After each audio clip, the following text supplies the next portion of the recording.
की जय. दिवस तिसरा, पहिला स्कंद, 10व्या अध्यायात पासून पुढे.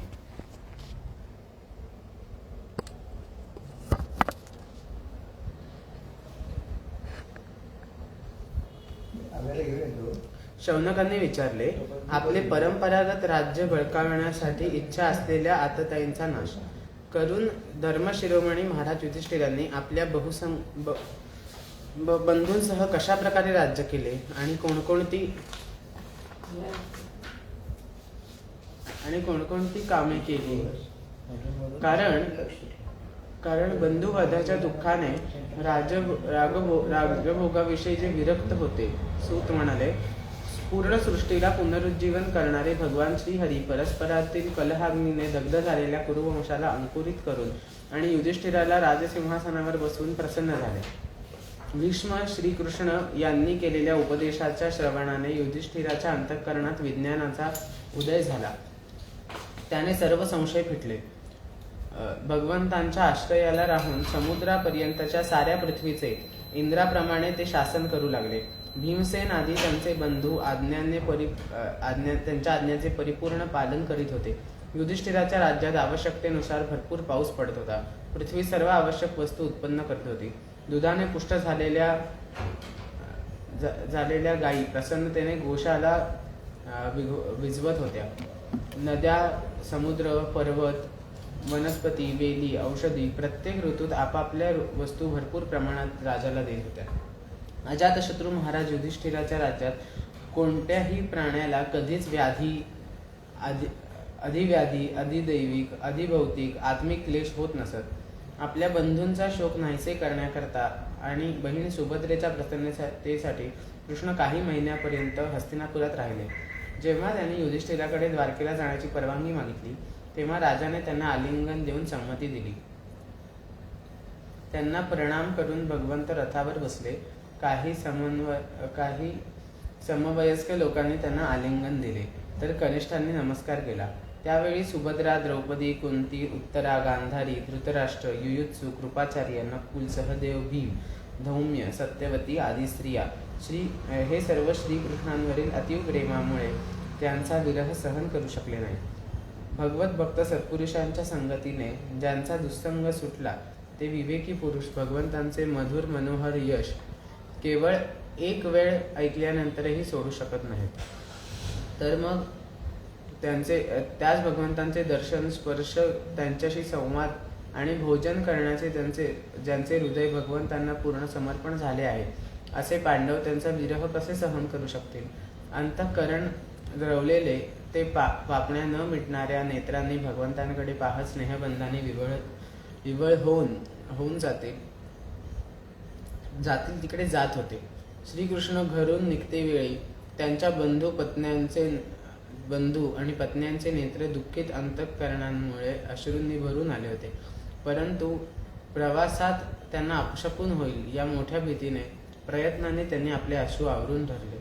भगवंतांच्या प्रस्थानाच्या वेळी मृदुंग, शंख, भेरी, वीणा, ढोल, तुतार्या, धुंदुरी, नगारे, घंटा, दुमदुभी इत्यादी वाद्ये वाजू लागली.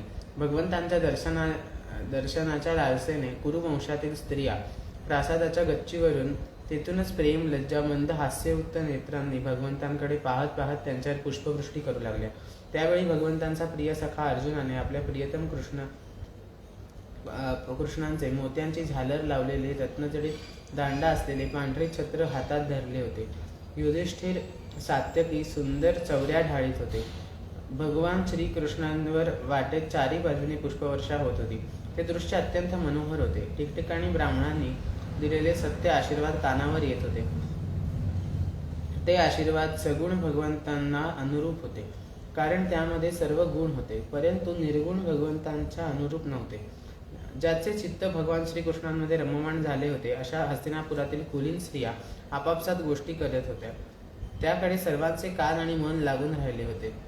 त्या आपापसात म्हणत होत्या, ज्यावेळी सत्व, रज, तम हे सृष्टीचे मूळ 3 गुण सुद्धा राहत नाहीत, जीव जगत आत्मा ईश्वरात लीन होऊन जातात आणि महत्त्व अगदी समस्त शक्ती आपले मूळ कारण जे अव्यक्त त्यात निद्रा घेतात. सख्यांनो, अशा प्रलयाच्या वेळी सुद्धा आपल्या अद्वितीय निर्वेशित रूपात स्थित असणारे हेच सनातन परम पुरुष होत.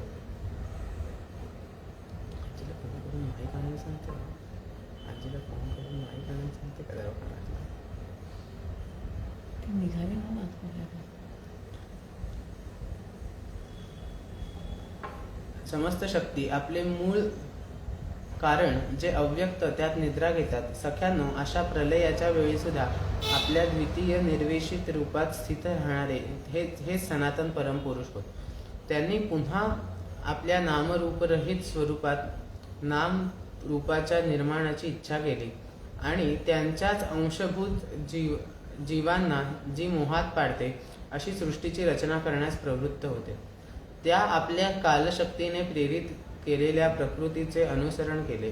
तसेच व्यवहारासाठी म्हणून वेद इत्यादी शास्त्रांची रचना केली. या जगात ज्यांच्या रूपाचा साक्षात्कार जितेंद्रिय योगी आपल्या प्राण्यांना वश करून भक्तीने प्रफुल्लित झालेल्या निर्मळ हृदयात करून घेतात, हे श्रीकृष्ण साक्षात परब्रह्म आहेत. वास्तविक त्यांच्याच भक्तीने अंतःकरणाची पूर्ण शुद्धी होऊ शकते. हे सखी, ज्यांच्या सुंदर लीलांचे गायन वेदांमध्ये आणि अन्य गोपनीय शास्त्रात व्यासांसारख्या रहस्यवादी ऋषींनी केले आहे, हे तेच आहेत. तेच अद्वितीय परमात्मा आहेत. हे आपल्या लीलेने जगताची निर्मिती, पालन पोषण तसेच संहार करतात, पण त्यात आसक्त होत नाहीत. जेव्हा तामसी वृत्तीचे राजे अधर्माने वागू लागतात, तेव्हा हे सत्वगुणाचा विकास करून ऐश्वर्य, सत्य, शाश्वत, नियम, दया आणि यश हे गुण प्रकट करतात आणि जगताच्या कल्याणासाठी युगायुगांमध्ये अनेक अवतार धारण करतात. अहो पहा ना, हा यदुवंश अत्यंत प्रशंसनीय आहे. कारण लक्ष्मीपती पुरुषोत्तम श्रीकृष्णांनी जन्म घेऊन या वंशाचा सन्मान केला आहे. ते पवित्र मधुवनही अत्यंत धन्य होय, जे यांनी आपल्या हिंडण्या फिरण्याने सुशोभित केले आहे. केवढी आनंदाची गोष्ट आहे की द्वारकापुरीने स्वर्गाच्या यशाचा तिरस्कार करून पृथ्वीवरील पवित्र यश वृद्धिंगत केले आहे. म्हणूनच येथील प्रजा मोठ्या प्रेमाने मंद्य हास्ययुक्त कृपादृष्टीने पाहणाऱ्या आपल्या स्वामी भगवान कृष्णाचे सदैव दर्शन घेत असते. अगं सखी, ज्यांचे यांनी पाणी ग्रहण केले त्या स्त्रिया निश्चितच व्रत, स्नान, होम, हवन इत्यादी परमात्म्याची आराधना करत असल्या पाहिजेत. कारण ज्यांच्या केवळ स्मरणाने व्रजगोपी आनंद विभोर होऊन मूर्छित होत, त्यांच्या अधरामृताचे या वारंवार सेवन करतात. स्वयंवरात यांनी शिशुपाल आदी उन्मत्त राजांची मानहानी करून आपल्या बाहुबलाने त्यांना जिंकून आणले होते. तसेच प्रद्युम्न, सांब, अंब इत्यादी राजांचा पुत्र आणि रुक्मिणी आदी 8 पट्टराण्या आणि भौमासुराला मारून आणलेल्या त्या हजारो पत्न्या आहेत. त्या खरोखरच धन्य होत. कारण या सगळ्या जणींनी स्वतंत्रता, पावित्र्य यांनी रहित असलेल्या स्त्री जीवनास पवित्र आणि उज्ज्वल बनवले आहे. त्यांच्या महिम्याचे काय वर्णन करावे.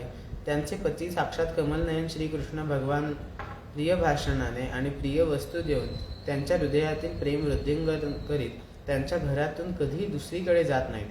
हस्तिनापुरातील स्त्रिया याप्रमाणे वार्तालाप करीत असताना श्रीकृष्ण मंद हास्ययुक्त प्रेमळ दृष्टीने त्यांचे अभिनंदन करत तेथून निघाले. स्नेहभावामुळे अजातशत्रू युधिष्ठिराने रस्त्यात शत्रूने त्यांच्यावर आक्रमण करू नये म्हणून चतुरंग सेना कृष्णाबरोबर दिली. सुदृढ प्रेमळ बंधनाबरोबर कुरुवंशी पांडव भगवंतांच्या बरोबर बऱ्याच अंतरापर्यंत आले. श्रीकृष्णच्या विरहामुळे ते व्याकुळ झाले होते. त्यांना परत पाठवून श्रीकृष्ण सात्यकी, उद्धव आणि मित्रांसोबत द्वारकेला गेले. शौनका, ते कुरुजांगल, पांचाल, शूरसेन, यमुना तटवर्ती प्रदेश, ब्रह्मावर्त, कुरुक्षेत्र, मत्स्य, सारस्वत, मरुधन्व देश पार करून सौवीर, आभीर देशाच्या पश्चिमेकडील आनर्त देशात आले. त्यावेळी बरीच वाटचाल झाल्याने भगवंतांच्या रथाचे घोडे थोडे थकले असले होते. मार्गामध्ये ठिकठिकाणी लोक भेटवस्तू देऊन भगवंतांचा सन्मान करीत होते. भगवंत सायंकाळ झाली की रथातून खाली उतरत जलाशयावर जाऊन संध्यावंदन करत. अध्याय 10 समाप्त. अध्याय 11. श्रीकृष्णांचे द्वारकामध्ये राजोचित स्वागत.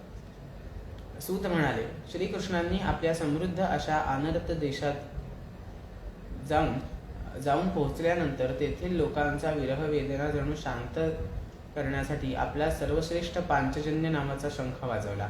भगवंतांच्या ओठांच्या लालीने लाल झालेला तो शुभ्र रंगाचा शंख वाजते वेळी त्यांचा हात इतका शोभायमान दिसत होता की काही लाल रंगाच्या कमळावर बसून कोणी राजहंस उच्च सुरात मधुर स्वरात गान करत आहे. संसारातील भयाला भयभीत करणाऱ्या भगवंतांचा शंखाचा तो ध्वनी ऐकून सगळी प्रजा आपले स्वामी श्रीकृष्ण यांच्या दर्शनाच्या लालसेने त्यांच्या सामोरी आली. भगवान श्रीकृष्ण आत्माराम आहेत. ते आत्मलाभाने सदा सर्वदा पूर्ण काम आहेत. असे असूनही जसे लोक मोठ्या आदराने भगवान सूर्यालाही निरांजन ओवाळतात, त्याप्रमाणे प्रजेने त्यांना अनेक प्रकारच्या भेटी देऊन श्रीकृष्णाचे स्वागत केले. सर्वांचे चेहरे प्रफुल्लित झाले. सर्वांनी सुहृद संरक्षक अशा भगवान श्रीकृष्णांचे ते हर्षगदगद वाणीने अशा प्रकारे स्तुती करू लागले जशी मुले आपल्या वडिलांची बोबड्या बोबड्या बोलाने स्तुती करतात. हे नाथ, आम्ही आपल्या चरणकमलांना सदैव प्रणाम करतो. ज्या चरणांना ब्रह्मा शंकर इंद्रसुद्धा वंदन करतात, ते चरण संसारात परम कल्याण इच्छिणाऱ्यांचे सर्वोत्तम आश्रय आहेत.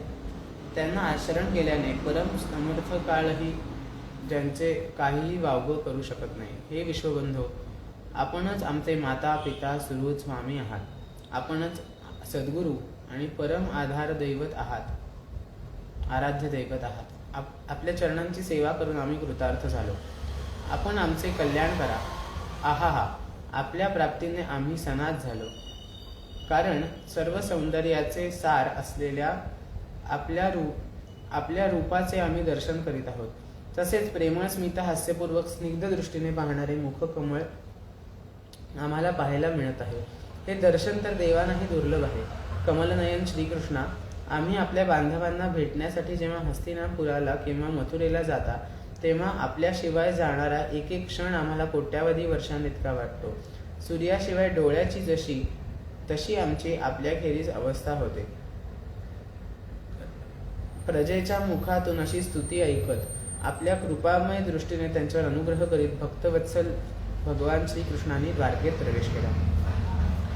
जेव्हा नाग आपल्या पाताळाचे रक्षण करतात तेव्हा भगवंतांसारख्याच बलवान मधु, भोज, दाशार्ह, अर्ह, कुकुर, अंधक, वृष्णीवंशी यादव द्वारकेचे रक्षण करत होते. द्वारकापुरी सर्व ऋतूंच्या संपूर्ण वैभवाने संपन्न होती. तसेच पवित्र वृक्ष आणि वेलीच्या बागांनी युक्त होती. ठिकठिकाणी फळांचे वृक्ष, फुलांच्या बागा आणि क्रीडावने होती. अधूनमधून दिसणाऱ्या कमळांनी शोभणारी सरोवरे नगराची शोभा वाढवत होती. नगरातील दरवाजे, महालांची दारे, रस्त्यांवर भगवंतांच्या स्वागतासाठी तोरणे लावली होती. चारी बाजूनी रंगबिरंगी ध्वज पताका फडकत होत्या. त्यामुळे त्या ठिकाणी प्रखर सूर्यकिरण जाणवत नव्हते. तेथील राजमार्ग, अन्य सडका, बाजार, चौके येथे झाडझूड करून त्याचे सुगंधित द्रव्यांचा सडा टाकला होता. भगवंतांच्या स्वागतासाठी उधळलेली फळे, फुले, अक्षता सगळीकडे पसरल्या होत्या. घरोघरींच्या दारावर दही, अक्षदा, फळे, ऊस, पाण्याने भरलेले कलश, भेटवस्तू, धूप, दीप इत्यादींनी सजावट केली होती. जेव्हा उदार अंतःकरणाने वासुदेव, अक्रूर, उग्रसेन, अद्भुत पराक्रमी बलराम, प्रद्युम्न, चारुदेष्ण आणि जांबवी पुत्र सांबाने असे ऐकले ते आपले प्रियतम भगवान श्रीकृष्ण येत आहेत, तेव्हा त्या आनंदाच्या भरात त्यांनी झोप, उठणे, बसणे, भोजन इत्यादी सोडून दिले. प्रेमोल्लासाने त्यांची हृदय उचंबळून निघाली. शुभशकुन व्हावे म्हणून त्यांनी गजराजाला अग्रभागी ठेवून मंगल पाठांचे गायन करणाऱ्या मंगलमय सामग्रीने सुसज्ज अशा ब्राह्मणांना बरोबर येऊन ते निघाले. शंख, तुताऱ्या इत्यादी वाद्य वाजू लागली. वेदघोष होऊ लागले. मोठ्या हर्षाने सर्वजण रथात बसून आदरपूर्वक भगवंतांच्या स्वागतासाठी निघाले. गालांवर चमकणाऱ्या कुंडलांचा प्रकाश पडल्याने त्या अत्यंत सुंदर दिसत होत्या. अशा हजारो वारांगणा भगवंतांच्या दर्शनासाठी उत्सुक होऊन पालख्यांमध्ये बसून भगवंतांच्या स्वागतासाठी निघाल्या. पुष्कळसे नट, नर्तक, गायक, कीर्ती गाणारे सूत, मागध, बंदीजन भगवान श्रीकृष्णांचे अद्भुत चरित्र गायन करू लागले. भगवान श्रीकृष्णांनी बांधव, नागरिक, सेवक यांना त्यांच्या योग्यतेनुसार स्वतंत्रपणे भेटून सर्वांचा सन्मान केला. कोणाला मस्तक लवून नमस्कार केला, कोणाला शब्दाने अभिवादन केले, तर कोणाला आलिंगन दिले, कोणाशी हस्तांदोलन केले, कोणाकडे हास्यमुद्रेने बघितले तर कोणाला केवळ प्रेमळ नजरेने पाहिले. त्यांची जशी इच्छा होती तशी ती पूर्ण केली. अशा रीतीने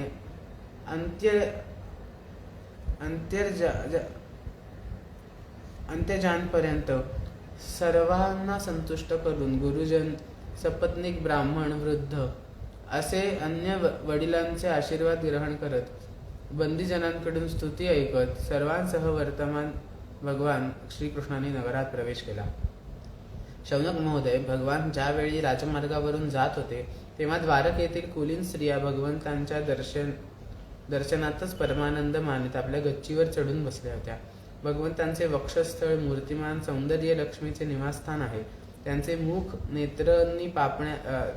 नेत्रांनी पिण्याचे सौंदर्य सुधेने भरलेले पात्र आहे.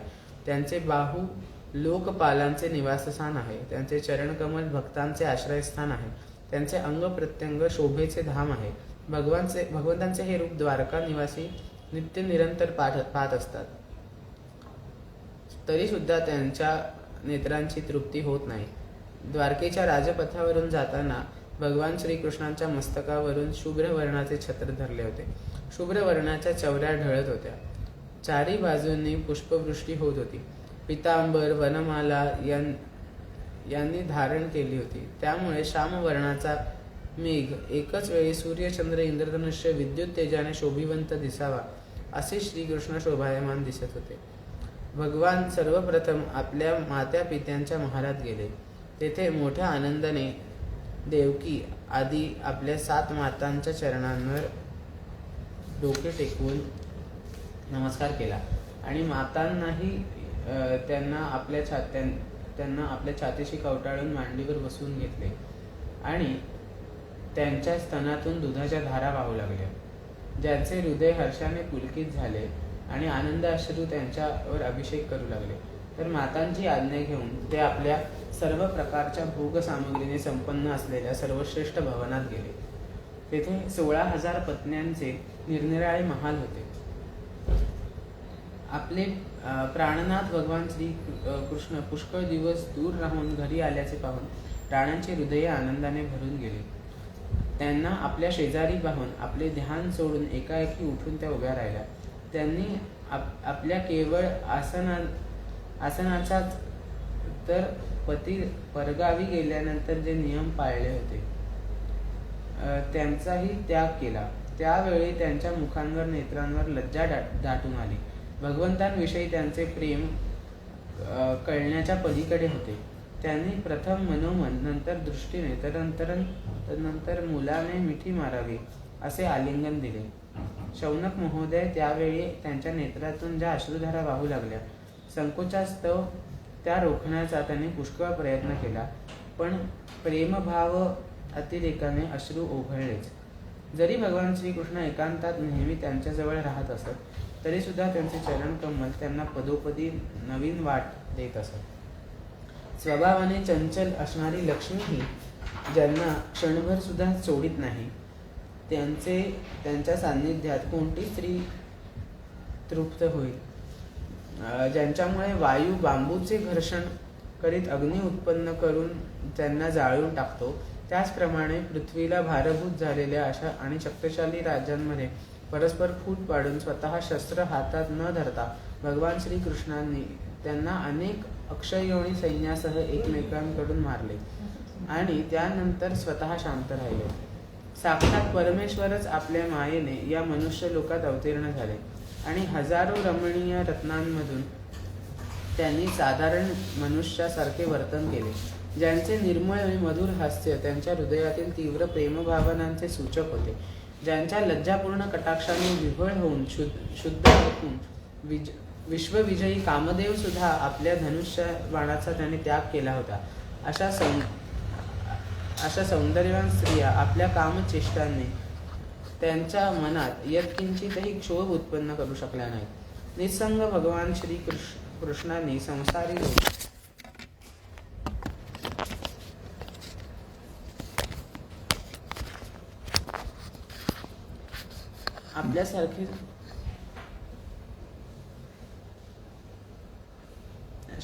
लोक आपल्यासारखेच कर्म करताना बघून आसक्त मनुष्य हा त्यांचा मूर्खपणाच आहे. चालू आहे ना? चालू आहे ना? लाईव्ह आहे का बघायला?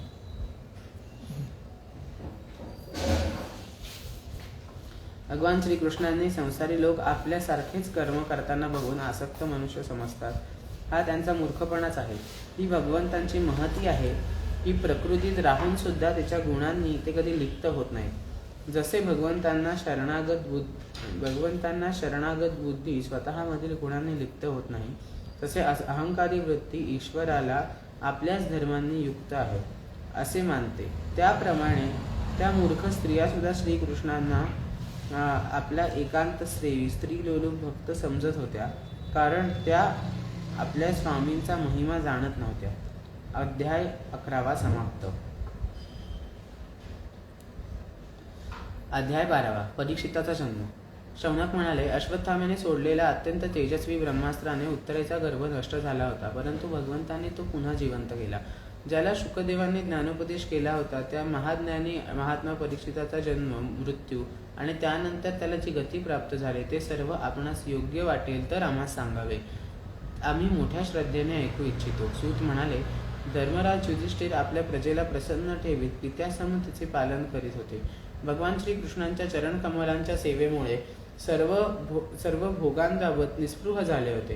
त्यांच्याजवळ विपुल संपत्ती होती. मोठमोठे यज्ञ केल्यानंतर त्यांच्या फलस्वरूप श्रेष्ठ लोकांचा अधिकार त्यांनी प्राप्त करून घेतला होता. त्यांच्या पत्न्या आणि बंधू त्यांना अनुकूल होते. सर्व पृथ्वीवर त्यांची सत्ता होती. ते जंबूद्वीपाचे स्वामी होते आणि त्यांची कीर्ती स्वर्गापर्यंत पोहोचली होती.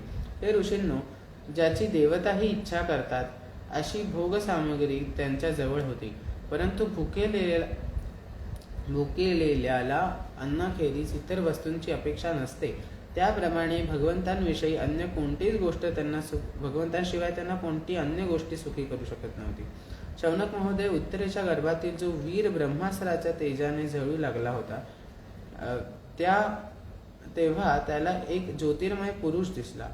तो अच्युत अंगठ्या एवढा अत्यंत शुद्ध आणि सुंदर श्यामवर्ण विजेसारखा चमकणारा पितांबर धारण केलेला, डोक्यावर झळकणारा मुकुट घातलेला, सुंदर व लांब 4 भुजा असलेल्या चमकणाऱ्या सुवर्णाची कुंडले कानात असलेला, लालसर डोळे असलेला, त्याच्या हातामध्ये कोलितासारखी जळत असणारी गदा घेऊन वारंवार ती फिरवीत स्वतः शिशुभोवती फिरत होता.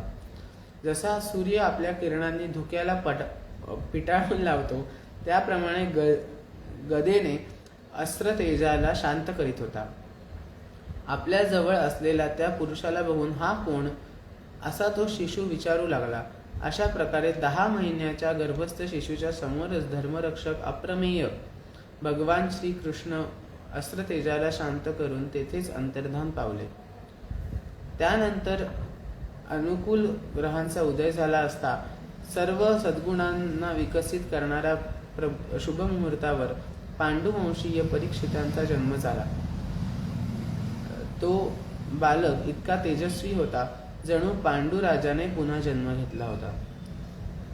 महाराज युधिष्ठिरांनी प्रसन्न मनाने धौम्य, कृपाचार्य आदी ब्राह्मणांकडून पुण्यवाचन करून त्यांचा जातकर्म संस्कार केला.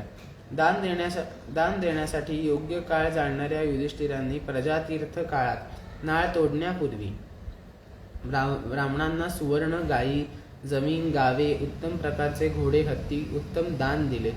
संतुष्ट होऊन ब्राह्मणांनी विनयशील युधिष्ठिरांना म्हणाले, हे पुरुवंश शिरोमणी, प्रतिकूल कालगतीमुळे हा पवित्र पुरुवंश खंडित होऊ लागला होता, परंतु तुमच्यावर कृपा करणाऱ्या भगवान श्री विष्णूंनी हा बालक देऊन त्याचे रक्षण केले आहे, म्हणून याचे नाव विष्णुरात ठेवावे. हा बालक संसारात मोठा यशस्वी आणि भगवंतांचा परम भक्त आणि महापुरुष होईल हे निसंशय. युधिष्ठिर म्हणाले, महात्म्यांनो, हा बालक आपल्या उज्ज्वल यशाने आमच्या वंशाचे पवित्र कीर्ती, राजे, महात्मे यांचे अनुकरण करील ना? ब्राह्मण म्हणाले, धर्मराज, मनुपुत्र इक्ष्वाकूप्रमाणे हा पुत्र आपल्या प्रजेचे पालन करील. दशरथ पुत्र श्रीरामांसारखा ब्राह्मण भक्त आणि सत्यप्रतिज्ञ होईल. हा उशीनर देशाचा राजा शिबीप्रमाणे दानशूर दानशूर आणि शरणागत वत्सल होईल. तसेच यज्ञकर्त्यांमध्ये दुष्यंत पुत्र भरताप्रमाणे आपल्या वंशाचे यश पसरवेल. धनुर्धरांमध्ये हा सहस्रार्जुन तसेच कौंतेय अर्जुन यांच्यासारखा अग्रगण्य होईल. तर अग्नीसारखा अजिंक्य आणि समुद्रासारखा दुस्तर होईल. हा सिंहासारखा पराक्रमी, हिमालयासारखा आश्रय घेण्यास योग्य, पृथ्वीसारखा क्षमाशील, मातापित्यांसारखा सहनशील, पितामह आणि ब्रह्मदेवांप्रमाणे अंगी समता असेल. भगवान शंकरांसारखा हा कृपाळू होईल. सर्व प्राणीमात्रांना आश्रय देण्यामध्ये लक्ष्मीपती भगवान श्रीकृष्णां समान होईल. समस्त सद्गुण धारण करणाऱ्यांमध्ये श्रीकृष्णांचा अनुयायी होईल. रंती देवासारखा उदार आणि ययातीसारखा धार्मिक होईल. उदार होईल. हा बलीसारखा धैर्यवान आणि भगवान श्रीकृष्णांवर प्रल्हादासारखा निष्ठावान होईल. हा पुष्कळ अश्वमेध यज्ञ करील आणि गुरुजनांची सेवा करेल. याचे पुत्र राजर्षी होतील. मर्यादांचे उल्लंघन करणाऱ्यांना हा दंड देईल. पृथ्वीच्या आणि धर्माच्या रक्षणासाठी हा कलीला शासन करेल. ब्राह्मण राजकुमारांच्या शापाने तक्षकापासून आपला मृत्यू होणार हे ऐकून सर्व आसक्ती सोडून भगवत चरणांना शरण जाईल. हे राजा व्यासपुत्र शुकदेव यांच्याकडून आत्म्याचा यथार्थ स्वरूपाचे ज्ञान प्राप्त करून घेईल. शेवटी गंगातटी आपल्या शरीराचा त्याग करून निश्चितपणे अभयपद प्राप्त करेल. ज्योतिषशास्त्रातील तज्ज्ञ ब्राह्मणांनी युधिष्ठिरांना याप्रमाणे सांगून मान सन्मान स्वीकारून ते आपापल्या घरी गेले. तो हा बालक पृथ्वीवर परीक्षित नावाने प्रसिद्धीला आला, कारण या श्रेष्ठ बालकाने गर्भामध्ये असताना ज्या पुरुषाचे दर्शन घेतले होते त्याचे स्मरण करीत तो लोकांना अशा रीतीने परीक्षा घेत की यातील कोण त्या पुरुषासारखा आहे. त्या शुक्ल पक्षातील चंद्र दिवसेंदिवस आपल्या कलांनी पूर्ण होत होत वाढत जातो. तसाच राजकुमार वडील करत असलेल्या पालन पोषणाने दिवसेंदिवस वाढत होता. याच वेळी स्वजनांच्या वधाचे प्रायश्चित्त घेण्यासाठी म्हणून राजा युधिष्ठिरांनी अश्वमेध यज्ञ केला. परंतु प्रजेकडून वसूल केलेला कर दंड व्यतिरिक्त अन्य धन नसल्याने ते काळजीत पडले. त्यांचे मनोगत जाणून श्रीकृष्णांच्या प्रेरणेने त्यांच्या भावांनी उत्तर दिशेला मरुत आणि ब्राह्मणांनी सोडून दिलेले पुष्कळचे धन आणले. त्या धनातून यज्ञासाठी लागणारी सामग्री गोळा करून स्वजना वधामुळे भ्यालेल्या धर्मपुत्र युधिष्ठिरांनी 3 अश्वमेध यज्ञांद्वारा भगवंतांची पूजा केली. युधिष्ठिरांच्या आमंत्रणावरून आलेले भगवंतांनी ब्राह्मणांच्या द्वारा त्यांचा यज्ञ संपन्न करून आपले सुहृद पांडव यांच्या प्रसन्नतेसाठी ते काही महिने तिथेच राहिले. अहो शौनक, त्यानंतर बंधूसहित राजा युधिष्ठिर आणि द्रौपदीचा निरोप घेऊन यादवांसह भगवान अर्जुनाला बरोबर घेऊन द्वारकेला गेले. अध्याय 12 समाप्त. अध्याय 13. विदुराच्या उपदेशाप्रमाणे धृतराष्ट्र आणि गांधारीचे वनात जाणे. सूत म्हणाले, विदुर तीर्थयात्रेत महर्षी मैत्रेय यांच्याकडून आत्मज्ञान प्राप्त करून हस्तिनापुराला आले. जाणण्याची इच्छा होती ती पूर्ण झाली होती. विदुराने मैत्रेय ऋषींना जे प्रश्न विचारले त्यांची उत्तर ऐकण्या अगोदरच विदुराची श्रीकृष्णांच्या ठिकाणी अनन्य भक्ती असल्यामुळे त्या उत्तरांची अपेक्षा सुरली नाही. शौनक महोदय, आपला चुलता विदुर आल्याचे पाहून धर्मराज युधिष्ठिर, त्यांचे 4ही भाऊ धृतराष्ट्र, युयुत्सु, संजय, कृपाचार्य, कुंती, गांधारी, द्रौपदी, सुभद्रा, उत्तरा, कृपी तसेच पांडव परिवारातील अन्य सर्व स्त्री पुरुष आपापल्या पुत्रांसह अन्य स्त्रिया सर्वजण मोठ्या आनंदाने जणू मृत शरीरात प्राण परत आल्याप्रमाणे त्यांचा यथोचित सत्कार केला. विरहामुळे व्याकुळ झालेल्या सर्वांच्या डोळ्यातून अश्रुधारा वाहू लागल्या. युधिष्ठिराने त्याला आसनावर बसवून यथोचित सत्कार केला. भोजन आणि विश्रांती झाल्यानंतर विदुर समाधानाने आसनावर बसला. तेव्हा युधिष्ठिर विनयपूर्वक सर्वांच्या देखत म्हणाला, काका, विषप्रयोग, लाक्षागृहात जाळून मारणे यासारख्या आमच्यावर आलेल्या संकट प्रसंगी आपण मातेसह आम्हाला वाचवले आहे. आपल्या छत्रछायेत वाढलेल्या आमची आपणास कधी आठवण येत होती का? पृथ्वीवर भ्रमण करीत करीत कोणत्या पद्धतीने आपण जीवन निर्वाह चालवलात? पृथ्वीवरील कोणकोणत्या मुख्य तीर्थांचे आपण दर्शन घेतलेत? प्रभो, आपल्यासारखे भगवंतांचे भक्त स्वतः तीर्थरूप असतात. आपण आपल्या हृदयात विराजमान झालेल्या भगवंतांच्या द्वारा आपण तीर्थांनाच महातीर्थाची योग्यता मिळवून देता. आमचे सुहृद बंधू बांधव यादव त्यांचे एकमात्र आराध्य श्रीकृष्ण आहेत. ते आपल्या नगरात सुखरूप आहेत ना? आपण त्यांना समक्ष भेटला नसाल तरी त्यांचे विषयी ऐकले तरी असेल. युधिष्ठिराने असे विचारल्यानंतर युधिष्ठिराने तीर्थक्षेत्रे आणि यदुवंशीयांच्या संदर्भात जे काय अनुभवले होते ते सविस्तर सांगितले. फक्त यदुवंशाच्या विनाशाबद्दल ते काही बोलले नाहीत. करुणा हृदय असलेला विदुर पांडवांना दुःखी अवस्थेत पाहू शकत नव्हता, म्हणून त्याने ही अप्रिय आणि असह्य घटना पांडवांना सांगितली नाही. नाहीतर ती घटना आपोआप समजणारच होती. पांडव विदुरांची एखाद्या देवासारखी सेवा करत राहिले. तो काही दिवस सुखाने हस्तिनापुरात राहिला. आपले थोरले बंधू धृतराष्ट्र यांचे कल्याण चिंतित सर्वांना प्रसन्न ठेवले. विदुर साक्षात यमराज होता. मांडव्य ऋषींनी दिलेल्या शापामुळे तो 100 वर्षासाठी शूद्र जन्मात आला होता. या काळात यमराजाच्या स्थानावर अर्यमा होते. ते पाप्यांना योग्य दंड देत होते. राज्य प्राप्त झाल्यानंतर लोकपालांसारखे आलेल्या आपल्या बंधूंसह राजा युधिष्ठिर आपला वंश चालविणाऱ्या परीक्षिताला पाहून श्रेष्ठ राजलक्ष्मीमुळे आनंदात राहू लागले. अशा प्रकारे पांडव गृहस्थाश्रमाच्या व्यापारात रमून गेले. त्यांच्याबरोबर त्यांच्या लक्षातही आले नाही की आपले आयुष्य संपत आहे. पाहता पाहता जी वेळ कोणी टाळू शकत नव्हती ती आलीच. परंतु काळाची गती जाणून विदुर धृतराष्ट्राला म्हणाले, महाराज, आता काळ मोठा कठीण आहे, तेव्हा झटपट येथून निघावे. राजा सर्वसमर्थ असा काळ आता आपल्या सर्वांच्या डोक्यावर गिरट्या घालू लागला आहे.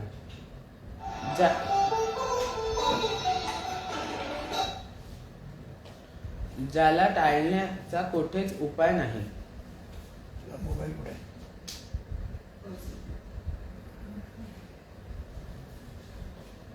ज्याला टाळण्याचा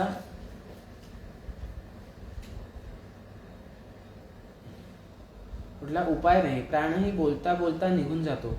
तर मग धन आणि इतर वस्तूंची काय कथा? आपले चुलते बंधू, नातेवाईक, पुत्र मारले गेले आहेत. आपले वयही झाले आहे. शरीर वृद्धत्वाची शिकार झाला आहे. आपण दुसऱ्याच्या आश्रयाला येऊन राहिला. पहा ना, या प्राण्याची जिवंत राहण्याची इच्छा किती प्रबळ असते ती. म्हणूनच आपण भीमाने दिलेले अन्न खाऊन कुत्र्यासारखे जीवन जगत आहात.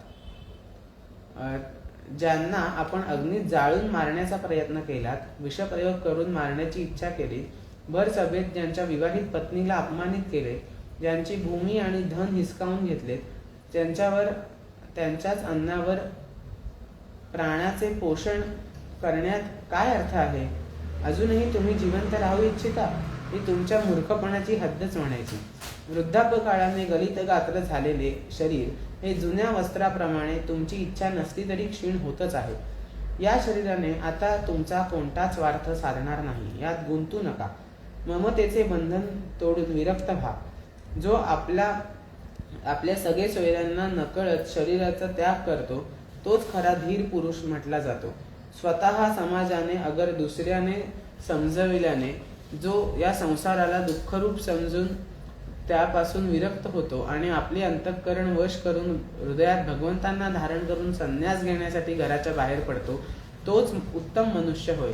या पुढील काळ मनुष्यांचे गुण कमी करणारा असेल. म्हणून आपण आपल्या कुटुंबियांच्या नकळत उत्तराखंडाकडे निघून जा. लहान भाऊ विदुराने अंधर राजा धृतराष्ट्राला याप्रमाणे समजावले. जेव्हा बांधवांचे सुहृद स्नेहपाश तोडून टाकून भावाने दाखवलेल्या मार्गाने तो निघाला.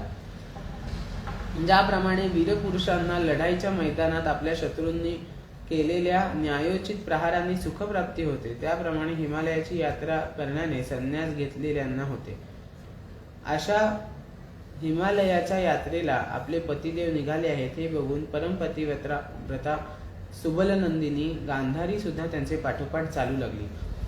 अजातशत्रू युधिष्ठिराने दुसरे दिवशी प्रातःकाळी संध्यावंदन करून अग्निहोत्र करून ब्राह्मणांना नमस्कार केला. त्यांना तीळ, गायी, भूमी, सुवर्णाचे दान दिले. त्यानंतर जेव्हा तो गुरुजनांना वंदन करण्याकरता म्हणून राजमहालात गेला तेव्हा त्याला तिथे धृतराष्ट्र, विदुर आणि गांधारी दिसले नाहीत. युधिष्ठिराने खिन्न होऊन बसलेल्या संजयाला विचारले, संजया, माझे वृद्ध अंध काका कुठे आहेत?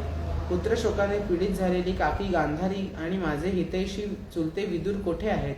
धृतराष्ट्र तर आपले पुत्र आणि बांधव मारले गेल्याने दुःखी झाले होते. मीच कसा मंदबुद्धी पहा.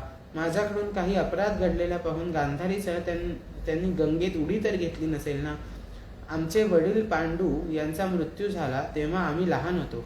यावेळी या दोन्ही चुलत्यांनी कठीण प्रसंगी आम्हाला वाचविले. ते येथून कोठे निघून गेले बरे? सूत म्हणाले, आपले स्वामी धृतराष्ट्र दिसत नाहीत. त्यांची कृपा आणि स्नेह यामुळे व्याकुळ झालेला संजय अत्यंत कष्टी झाला होता. तो दुःखावेगामुळे युधिष्ठिराला काही उत्तर देऊ शकला नाही. त्यांनी हाताने अश्रू पुसले आणि स्वतःला सावरले आणि आपले स्वामी धृतराष्ट्र यांच्या चरणांना स्मरण करीत तो युधिष्ठिराला म्हणाला. संजय म्हणाला, हे कुरुनंदन, आपले दोन्ही चुलते गांधारी यांनी काय विचार केला याची मला मुळीच कल्पना नाही. महाबाहो, त्या महात्म्यांनी मला पोरके केले. तेवढ्यात तुंबुरू गंधर्वासह देवर्षी नारद तिथे आले. युधिष्ठिराने आपल्या बंधूंसह उठून त्यांना नमस्कार केला. त्यांचा आदर करीत ते म्हणाले, युधिष्ठिर म्हणाला, भगवान, माझ्या दोन्ही चुलत्यांना मला ठाव ठिकाणा लागत नाही. ते दोघे आणि पुत्रशोकाने व्याकुळ झालेली बिचारी माता गांधारी कोठे गेले असतील बरे? भगवन, या अथांग दुःख समुद्रातून नावाड्याप्रमाणे पार करणारे आपणच आहात. आपण तेव्हा देवर्षी भगवान नारद म्हणाले, धर्मराज, तू कोणासाठीही शोक करू नकोस, कारण हे सर्व जग ईश्वराच्या अधीन आहे. हे सगळे लोक आणि लोकपाल ज्याच्या आज्ञेने पालन करतात तो ईश्वर एका प्राण्याची दुसऱ्या प्राण्याशी भेट करून देतो. तोच त्यांना विभक्त करतो. ज्याप्रमाणे मोठ्या दाव्याला बांधलेले आणि छोट्या दोरीने नाकात वेसण घातलेले बैल आपल्या मालकाचे ओझे ओढतात, त्याचप्रमाणे मनुष्य सुद्धा वर्णाश्रमादी अनेक प्रकारच्या नामांनी वेदरूपी दोरीत बांधलेले भगवंतांच्या आज्ञेचे पालन करतात. ज्याप्रमाणे खेळाडूंच्या इच्छेप्रमाणे क्रीडा साहित्याची जमवाजमवणी विल्हेवाट लागते, त्याप्रमाणे भगवंतांच्या इच्छेने मनुष्यांचे संयोग आणि वियोग होतात. तू लोकांना जीव रूपाने नित्य, देह रूपाने अनित्य किंवा शुद्ध ब्रह्म रूपाने नित्य अनित्य दोन्ही नाही असे मानले तरी कोणत्याही अवस्थेत मोहजन्य आसक्ती व्यतिरिक्त शोक करण्यास योग्य नाही. म्हणून धर्मराजा, ते दीन दुःखी चुलती अशा असह्य अवस्थेत माझ्याशिवाय कसे राहू शकतील? या अज्ञानजन्य मनाचा विमनस्कपणा सोडून दे. हे पंचमहाभूतांनी बनलेले शरीर काल, कर्म आणि गुण यांच्या अधीन आहे. अजगराच्या तोंडात सापडलेल्या मनुष्याप्रमाणे हे पराधीन शरीर दुसऱ्याचे रक्षण कसे करू शकेल? बिन हातवाल्यांचे, बिन पायवाले गवत आदी हे 4 पायांच्या पशूंचे छोटे जीव हे मोठ्या जीवांचे आहार आहेत. अशा प्रकारे एक जीव दुसऱ्याच्या जीवनाला कारणीभूत असतो. हे राजा, जीवितांची ही अनेक रूपे आहेत. त्यांच्या बाहेर आणि आत एकच स्वयंप्रकाश आणि सर्वांचा आत्मा भगवान मायेच्या द्वारे अनेक प्रकारांनी प्रकट होत आहे. त्या ईश्वराला पहा. महाराज, सर्व प्राण्यांच्या जीवनदान देणारे ते भगवान यावेळी या पृथ्वी तलावर देवांचा द्रोह करणाऱ्यांचा नाश करण्याकरता कालरूपाने अवतीर्ण झाले आहेत. त्यांनी देवतांचे काम पुरे केले. उरलेले काम पुरे करण्याकरता ते थांबले आहेत. जोपर्यंत प्रभू इथे आहे तोपर्यंत आपण येथे थांबावे. हिमालयाच्या दक्षिण भागात तिथे सप्तर्षींच्या प्रसन्नतेसाठी गंगा मातेने स्वतःला वेगवेगळ्या 7 धारांमध्ये विभागले, ज्याला सप्तस्रोत असे म्हणतात. तेथे ऋषींच्या आश्रमात धृतराष्ट्र पत्नी गांधारी विदुर यांच्याबरोबर गेले आहेत. तेथे ते त्रिकाल संध्या आणि विधीपूर्वक अग्निहोत्र करतात. आता त्यांच्या चित्तात कोणत्याही प्रकारची कामना शिल्लक नाही. ते फक्त पाणी पिऊन शांत चित्ताने राहत आहेत. आसन सिद्ध करून प्राणांना वश करून घेऊन त्यांनी आपल्या साहीही इंद्रियांना विषयांपासून मागे खेचले आहे. भगवंतांची धारणा केल्याने त्यांचे तम रज सत्व गुणाचे दोष नाहीसे झाले आहे. आता त्यांनी अहंकाराला बुद्धीशी जोडून ज्याला क्षेत्रज्ञ आत्म्यामध्ये लीन केले आहे. त्याशिवाय घटाकाश महाकाशात विलीन केले आहे. त्याप्रमाणे क्षेत्रज्ञाला सर्वाधिष्ठान असलेल्या ब्रह्माशी एकरूप केले आहे. त्यांनी आपली सर्व इंद्रिय आणि मन ताब्यात आणून सर्व विषयांच्या बाहेरच्या बाहेर परतवले आहे आणि मायेमुळे होणाऱ्या गुणांच्या परिणामांना सर्वथा एव मिटवून टाकले आहे. सर्व कर्मांचा संन्यास करून वठवलेल्या वृक्षाप्रमाणे राहिलेल्या त्यांच्या मार्गात तू विघ्न आणू नकोस. हे धर्मराजा, आजपासून 5व्या दिवशी ते आपल्या शरीराचा त्याग करते. ते शरीर जळून भस्म होईल. गार्हपत्य इत्यादी अग्नीद्वारे पर्णकुटी सहित आपल्या पतीचा देह जळत असलेला बघून उभी असलेली साध्वी गांधारी सहगमन करण्यासाठी त्या अग्नीत प्रवेश करेल. धर्मराजा हे आश्चर्य पाहून हर्षित, पण वियोगामुळे दुःखित झालेला विदुर तेथून तीर्थयात्रेसाठी निघून जाईल. एवढे बोलून देवर्षी नारद तुंबुरू गंधर्वासह स्वर्गाकडे गेले. युधिष्ठिराने त्यांचा उपदेश ऐकून शोकाचा त्याग केला. अध्याय 13 समाप्त. अध्याय 14. अपशकुन पाहून महाराज युधिष्ठिरांना शंका येणे आणि अर्जुनाचे द्वारकेकडून परत येणे.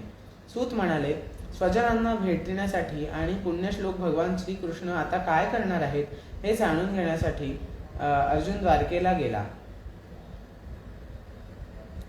हे पुष्कळ महिने लोटले तरी अर्जुन परतला नाही. त्यावेळी युधिष्ठिरांना भयंकर अपशकुन दिसू लागले. त्यांनी पाहिले की काळाची गती भयंकर होऊ लागली आहे. ज्यावेळी जो ऋतू यावेळेस हवा तो असत नाही. त्याच्या क्रियाही उलट्या होत आहेत. लोक क्रोधी, लोभी, असत्य बोलणारे झाले आहेत. आपला जीवन निर्वाह चालवण्यासाठी लोक पापी वर्तन करू लागले आहेत. सर्व व्यवहार खोटेपणाने चालले आहेत. एवढंच काय, मैत्रीमध्ये कपट आहे.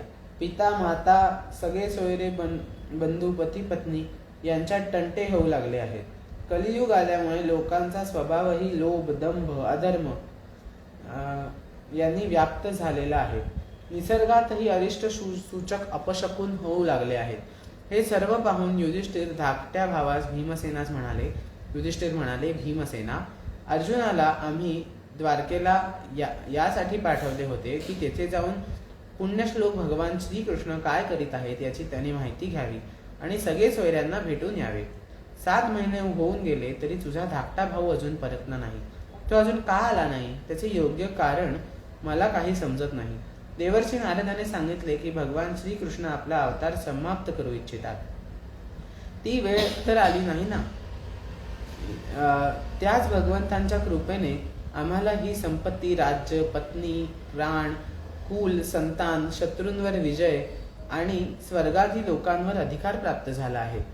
हे नरश्रेष्ठा, बघ ना, आकाशात उल्कापात इत्यादी, पृथ्वीवर भूकंप असे आणि शरीरात बरेच रोग इत्यादी भयंकर अपशकुन होऊ लागले आहेत. यावरून वाटते की लवकरच बुद्धिमोहाने झाकून टाकणारे संकट आपल्यावर येणार आहे. भीमसेना, माझी डावी मांडी, डावा डोळा, डावा हात वारंवार फडफडू लागला आहे. हृदयात धडकी भरली आहे. लवकरच काहीतरी अनिष्ट होणार आहे. बंधो, सूर्योदय होताच ही भालू सूर्याकडे तोंड करून रडू लागली आहे. बघ ना, तिच्या तोंडातून ज्वाळाही निघत आहेत. हा कुत्रा निर्भय होऊन माझ्याकडे पाहून भुंकत आहे. भीमसेना, गायीसारखे शुभ पशु माझ्या डाव्या बाजूने आणि गाढवासारखे अशुभ पशु माझ्या उजव्या बाजूने जाऊ लागले आहेत. माझे घोडे मला रडताना दिसत आहेत. मृत्यूचा दूत आलेला हा पारवा घुबड, ज्याचा शत्रू कावळा रात्री आपल्या कर्कश आवाजाने मनात कापरे भरीत जगाला उजाड करून टाकू पाहत आहे. दिशा धूसर झाल्या आहेत. सूर्य चंद्राच्या भोवती वारंवार खळी पडत आहे. पृथ्वीवर पर्वतांसह भूकंप होऊ लागले आहेत. ढग जोराने गडगड करीत आहेत. चहूकडे विजा पडू लागल्या आहेत. शरीराला झोंबणारा आणि धुळीने अंधार पसरवणारा झंझावात सुरू झाला आहे. ढग जणू किळसवाणा रक्ताचा सडा पाडू लागला आहे. पहा ना, सूर्य फिका दिसू लागला आहे. आकाशात ग्रहांची एकमेकांची टक्कर होत आहे. भूतगणांच्या गर्दीमुळे पृथ्वी आणि अंतरिक्षामध्ये जणू आग लागल्यासारखी दिसत आहे. नद्या, नद, तळी, लोकांची धने क्षुब्ध होऊ लागली आहेत. तूप घातले तरी अग्नी पेटत नाही. असा भयंकर काळ काय करील हे सांगता येत नाही. वासरे दूध पित नाहीत, गाय दूध देत नाही. गोठ्यामध्ये गायी आसू ढाळीत आहेत. बैलही उदास आहेत. देवांच्या मूर्ती रडवेल्या चेहऱ्याच्या दिसत आहेत. त्यांच्या अंगामधून घाम वाहत आहे. त्या हलूही लागल्या आहेत. बंधो, हा देश, गावे, शहरे, बगीचे, खाणी आणि आश्रम निस्तेज आणि आनंदरहित झाले आहेत. हे आम्हाला कोणकोणत्या दुःखाची सूचना देत आहेत बरे. हे मोठमोठे उत्पात पाहून मला असे वाटू लागले आहे की निश्चितपणे ही अभागी पृथ्वी भगवंतांच्या अन्य कोणाकडेही न आढळणाऱ्या सौंदर्याने शोभणाऱ्या चरणांना पारखी झाली आहे. शौनक महोदय, हे भयंकर उत्पात बघून राजा युधिष्ठिर मनोमन चिंताग्रस्त झाले. एवढ्यात द्वारकेहून अर्जुन परतला. युधिष्ठिराने पाहिले की अर्जुन इतका हवालदिल पूर्वी कधीच झाला नव्हता. त्याने तोंड खाली घातले होते. त्याच्या कमळांसारख्या नेत्रातून अश्रू वाहत होते. शरीरावर बिलकुल तेज नव्हते. त्याच्या अशा स्थितीत अर्जुनाने युधिष्ठिरांच्या चरणावर लोटांगण घातले. तेव्हा युधिष्ठिर भयभीत झाले. तेव्हा त्यांना नारदांच्या बोलण्याची आठवण होऊन सुहृदांच्या समक्ष अर्जुनाला विचारले. युधिष्ठिर म्हणाले, बंधो, द्वारका नगरीत आपले नातलग असलेले मधु, भोज, दाशार्ह, अर्ह, स्थावत, अंधक, वृष्णिकुलातील यादव आणि यांचे कुशल आहे ना? आमचे परमपूज्य आजोबा सुरसेन सुखरूप आहेत ना? वसुदेव मामा आपल्या धाकट्या बंधूंसह कुशल आहेत ना? त्यांची पत्नी देवकी आणि 7 बहिणी आपल्या पुत्रांसह आनंदात आहेत ना? त्यांचा मुलगा कंस अतिशय दुष्ट होता. तो राजा उग्रसेन धाकटा भाऊ देवक यांच्यासह हयात आहे ना? हृदिक, त्याचा मुलगा कृतवर्मा, अक्रूर, जयंत, गद, सारण, हे शत्रुजित इत्यादी यादववीर कुशल आहेत ना? यादवांचे स्वामी भगवान बलराम आनंदात आहेत ना? वृष्णिवंशातील सर्वश्रेष्ठ महारथी प्रद्युम्न सुखरूप आहे ना? युद्धामध्ये मोठी चपळता दाखवणारे भगवान अनिरुद्ध आनंदात आहेत ना? सुषेण, चारुदेष्ण, जांबवी पुत्र सांभ, आपल्या पुत्रांसह ऋषभ आदी भगवान श्रीकृष्णांचे सर्व पुत्र सुद्धा प्रसन्नचित्त आहेत ना? तसेच भगवान श्रीकृष्ण, शुतदेव, उद्धव इत्यादी सेवक, सुनंद, नंद इत्यादी प्रमुख यदुवंशी जे भगवान श्रीकृष्ण आणि बलराम यांच्या शौर्यामुळे सुरक्षित आहेत, ते सर्वजण कुशल आहेत ना? आमच्यावर अत्यंत प्रेम करणारे आणि ते सर्वजण कधी आमच्याविषयी विचारणा करतात का? भक्तवत्सल ब्राह्मण भक्त श्रीकृष्ण आपल्या स्वकीयांसह द्वारकेतील सुधर्म सभेत आनंदात आहेत ना? सुधर्म सभेत ते आदिपुरुष श्रीकृष्ण बलरामांसह जगताचे परम मंगल आणि मंगल कल्याण उन्नती व्हावी म्हणून यदुवंश रूपात क्षीरसागरात विराजमान आहेत. त्यांच्याच शौर्यामुळे सुरक्षित असलेल्या द्वारकापुरीतील यदुवंशीय पृथ्वीवरील सर्वांच्या द्वारा सन्मानित झाले आहेत. असे असूनही श्री विष्णूंच्या पार्षदांप्रमाणे मोठ्या आनंदाने विहार करीत आहेत. सत्यभामा आधी 16,000 राण्या केवळ भगवंतांच्या चरणकमलांची सेवा करण्यामुळे युद्धामध्ये इंद्र आदी देवतांचा पराभव करून इंद्रालाच उपभोग्य असणाऱ्या पारिजात आदी वस्तूंचा उपभोग घेत आहेत. यदुवंशी वीर श्रीकृष्णाच्या बाहुबलाच्या सामर्थ्यावर सुरक्षित आणि निर्भयपणे राहतात. बलपूर्वक आणलेल्या मोठमोठ्या देवतांनी बसण्यास अयोग्य अशी सुधर्म सभा आपल्या चरणांनी आक्रमण करीत आहेत. बंधू अर्जुना, सांग की तू कुशल आहेस ना? मला तू निस्तेज दिसतोस. तू तिथे पुष्कळ दिवस राहिलास, त्यावेळी तुझा मान सन्मानात काही कमतरता तर आली नाही ना? तुझा कोणी अपमान तर केला नाही ना? अपमानास्पद, अमंगल अशा शब्दांनी तुझे कोणी अंतःकरण दुखावले तर नाही ना? तुझ्याकडे आशेने आलेल्या याचकाला मागितलेली अगर तू देण्याची प्रतिज्ञा केलेली वस्तू दिली नाहीस असे तर झाले नाही ना? तू नेहमी शरण आलेल्यांचे रक्षण करीत आलेला आहेस. तुला शरण आलेला एखादा ब्राह्मण, बालक, गाय, वृद्ध, रोगी, स्त्री, अन्य प्राणी अशाला तू झिडकारले तर नाहीस ना? तू समागमास अयोग्य स्त्रीशी समागम केला नाहीस ना? आणि समागमास योग्य स्त्रीशी सभ्य रीतीने वागलास ना? येताना वाटेत तुझ्यापेक्षा लहान आणि बरोबरीच्या असणाऱ्यांनी तुला पराजित तर केले नाही ना? किंवा ज्यांना अन्न दिले पाहिजे अशा मुलांना अगर वृद्धांना सोडून तू एकट्यानेच तर भोजन केले नाहीस ना? तुला न शोभणारे असे निंदनीय कृत्य तू केले नसशील याची मला खात्री आहे. न जाणो परम प्रियतम, अभिन्न हृदय, परम सुहृद अशा भगवान श्री कृष्णांचा तुला कायमचा विरह झाला असेल म्हणून तू असा उदास झाला असावास. याशिवाय तुला दुःखी होण्याचे दुसरे कोणतेच कारण असणार नाही. अध्याय 15. श्रीकृष्ण विरहाने व्यथित पांडवांचे परीक्षिताला राज्य देऊन स्वर्गावरोहण. सूत म्हणाले, भगवान श्रीकृष्णाचा प्रिय मित्र अर्जुन आधीच श्रीकृष्णांच्या विरहाने कष्टी झाला होता. त्यात राजा युधिष्ठिराने अशी विषादग्रस्त अवस्था बघून त्याविषयी अनेक प्रकारची शंका उपस्थित करून प्रश्नांची सरबत्ती केली. या शोकामुळे अर्जुनाचे मन अधिक सुकून गेले. तो भगवान श्रीकृष्णांच्या ध्यानात इतका गढून गेला होता की आपल्या भावाच्या प्रश्नांची काहीच उत्तरे देऊ शकला नाही. आपल्या दृष्टीपासून श्रीकृष्ण दूर झाले असल्याने अर्जुन वाढत चाललेल्या प्रेमाच्या उत्कंठेने व्याकुळ झाला होता. रथ हाकणे, फिरायला जाणे इत्यादी वेळी भगवंतांबरोबरची मित्रता आणि अभिन्न हृदयता, प्रेमयुक्त व्यवहार केले होते त्याची त्याला वारंवार आठवण होत होती. मोठ्या कष्टाने त्याने आपला शोक आवरला. हाताने डोळे पुसले आणि सगदगदित कंठाने आपले थोरले बंधू युधिष्ठिरास अर्जुन म्हणाला, महाराज, माझे मामे भाऊ, अत्यंत घनिष्ठ मित्र असणाऱ्या श्रीकृष्णांना मी मुकलो. देवतांनाही आश्चर्यचकित करणारा माझा पराक्रम श्रीकृष्णांनी माझ्याकडून काढून घेतला आहे. प्राण निघून गेल्यानंतर जसे शरीर मृत म्हणून ओळखले जाते तसेच एका क्षणाच्या वियोगानेही हे जग असुंदर वाटू लागले आहे. त्यांच्याच आश्रयामुळे द्रौपदी स्वयंवराच्या वेळी द्रुपदाच्या घरी आलेल्या कामोन्मत्त राजाचे तेज मी हिरावून घेतले होते. धनुष्याला बाण लावून मत्स्यवेध केला होता. द्रौपदीला प्राप्त करून घेतले होते. त्यांच्या केवळ सान्निध्यामुळे मी देवतांसह इंद्राला आपल्या बळाने जिंकून अग्नीला तृप्त करण्यासाठी खांडववन दिले होते. मयदानवाने निर्माण केलेली कलाकुसरयुक्त मयसभा प्राप्त केली. तसेच आपल्या यज्ञामध्ये सर्व दिशांकडून राजे लोकांनी येऊन अनेक प्रकारच्या भेटी आपल्याला अर्पण केल्या. 10,000 हत्तींची शक्ती आणि पराक्रम असलेल्या भीमसेन या आपल्या धाकट्या व माझ्या थोरल्या भावाने त्यांच्याच सामर्थ्याने यज्ञाकरता राजाच्या मस्तकावर पाय ठेवणाऱ्या गर्विष्ठ जरासंधाचा वध केला होता. या राजांना जरासंधाने महाभैरव यज्ञामध्ये बळी देण्यासाठी म्हणून बंदिवान केले होते.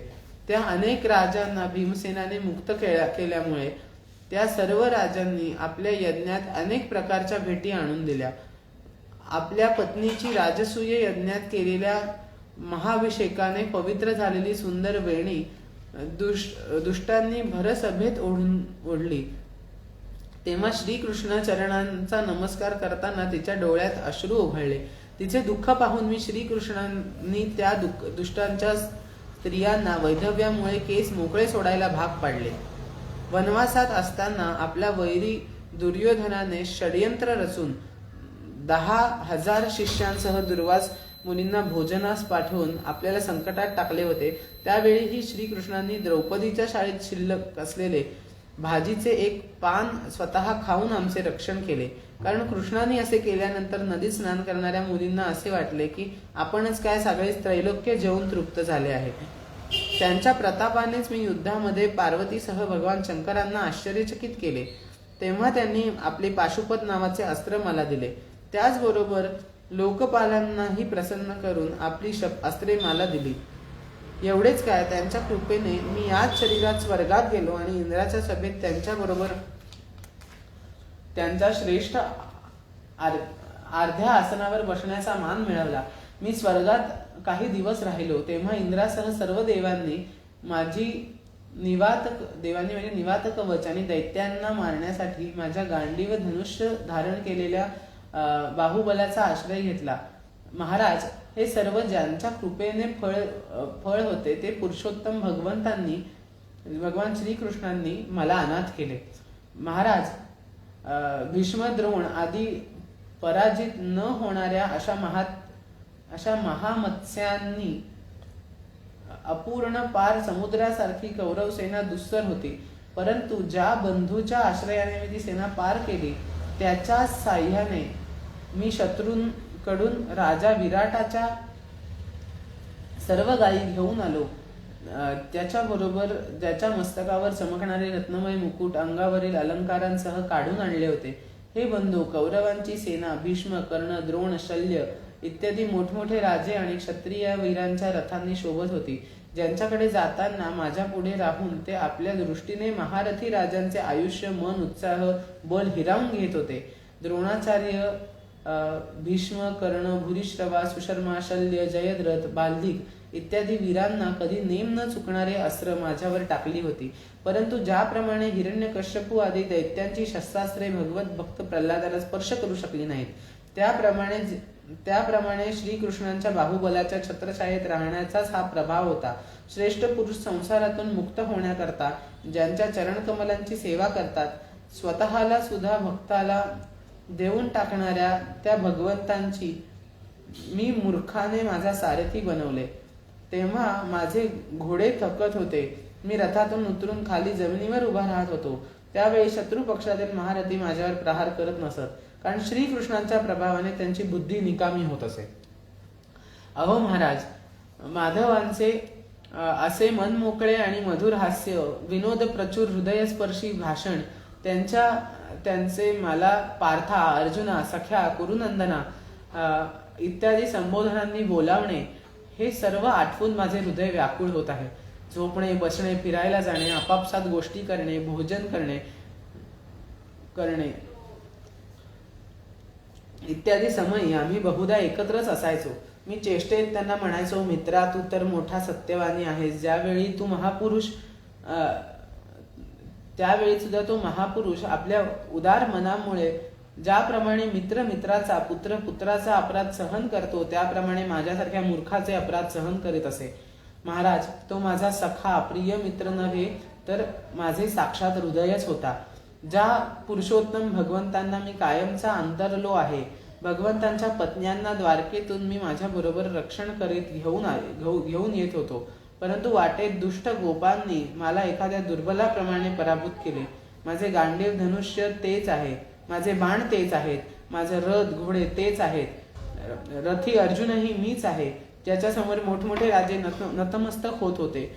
जसे राखेत टाकलेली तुपाची आहुती, कपटाने केलेली सेवा, रेताड जमिनीत पेरलेले बी व्यर्थ होते, तसेच श्रीकृष्णाखेरीज हे सर्व शून्यवत आहे. महाराज, आपण द्वारका निवासी सुहृदांविषयी विचारले. ते ब्राह्मणांच्या शापाने मोहग्रस्त होऊन वारुणी नावाची मधुरा पिऊन मदोन्मत्त झाले आणि अपरिचितासारखे आपापसात लढले.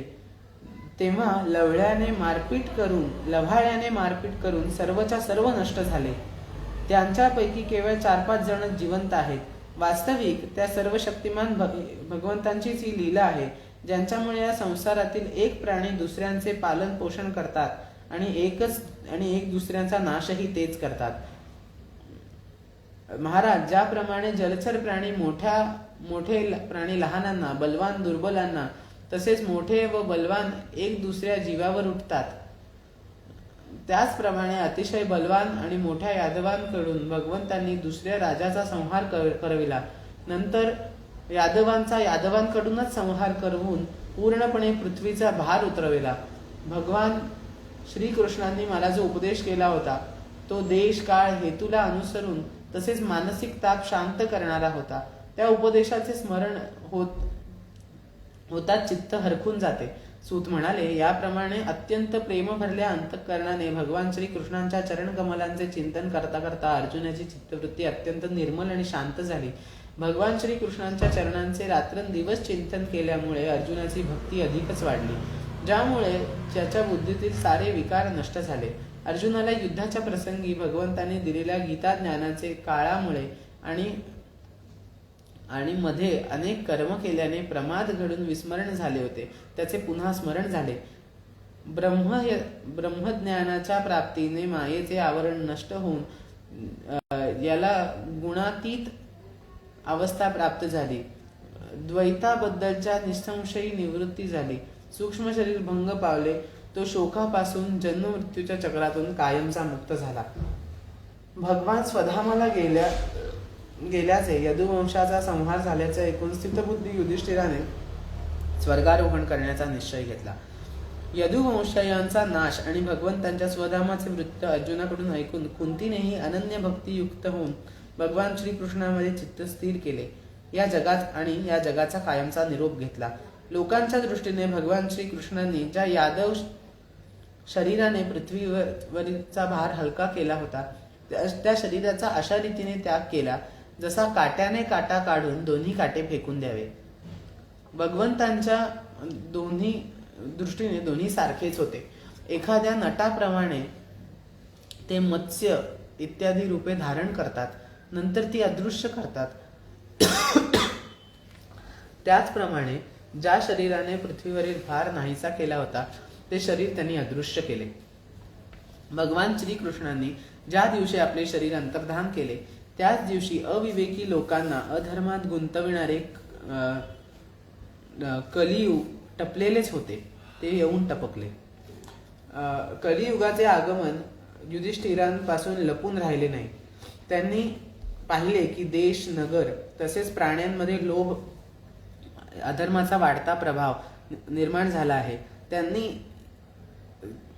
तेव्हा त्यांनी महाप्रस्थान करण्याचा निर्णय घेतला. जो गुणांमध्ये त्यांच्यासारखाच होता, आपला विनयशील नातू परीक्षित यांना हस्तिनापुरात समुद्र वलयांकित पृथ्वीचा सम्राट पदावर बसवले. त्यांनी मथुरेत अनिरुद्ध पुत्र वज्र आणि शूरसेनपती म्हणून याचा शूरसेनपती म्हणून अभिषेक केला. त्यानंतर समर्थ युधिष्ठिरांनी प्रजापत्य यज्ञ करून आह्वानीय इत्यादी अग्नींना आपल्यामध्ये लीन करून घेतले, म्हणजे संन्यास घेतला. त्यांनी आपली सर्व वस्त्रे, आभूषणे इत्यादींचा तेथेच त्याग केला. तसेच ममता आणि अहंकार रहित होऊन सर्व बंधनातून मुक्त झाले. नंतर त्यांनी वाणीला मनात, मनाला प्राणात, प्राणाला अपानात आणि अपानाला याच्या क्रियेसह मृत्यूत आणि शेवट मृत्यूला पंचमहाभूतमय शरीरात विलीन केले. नंतर शरीराला त्रिगुणात, त्रिगुणाला मूळ प्रकृतीत, मूळ प्रकृतीला आत्म्यामध्ये आणि आत्म्याला अविनाशी परब्रह्म श्री कृष्णामध्ये विलीन केले. नंतर त्यांनी शरीरावर वल्कले धारण केली, अन्न पाण्याचा त्याग केला, मौन धारण केले, केस मोकळे सोडले, जड उन्मत्त पिशाच्या सारख्या रूपात ते राहू लागले. एवढे झाल्यानंतर कोणाचीही वाट न बघता, बहिऱ्याप्रमाणे कोणाचेही काही न ऐकता ते बाहेर पडले. ज्याला प्राप्त केल्यानंतर पुन्हा जन्माला यावे लागत नाही, त्या परब्रह्माचे हृदयात ध्यान करीत ते उत्तर दिशेकडे निघाले. यापूर्वी मोठमोठे महात्मे तिकडेच गेले होते. भीमसेन, अर्जुन इत्यादी युधिष्ठिरांच्या धाकट्या भावांनीही पाहिले की पृथ्वीवरील सर्व लोकांना आता अधर्माचा सहाय्यक असलेल्या कलियुगाने प्रभावित केले आहे. म्हणून तेही दृढ निश्चय करून आपल्या थोरल्या बंधूंच्या पाठोपाठ मागून निघून गेले.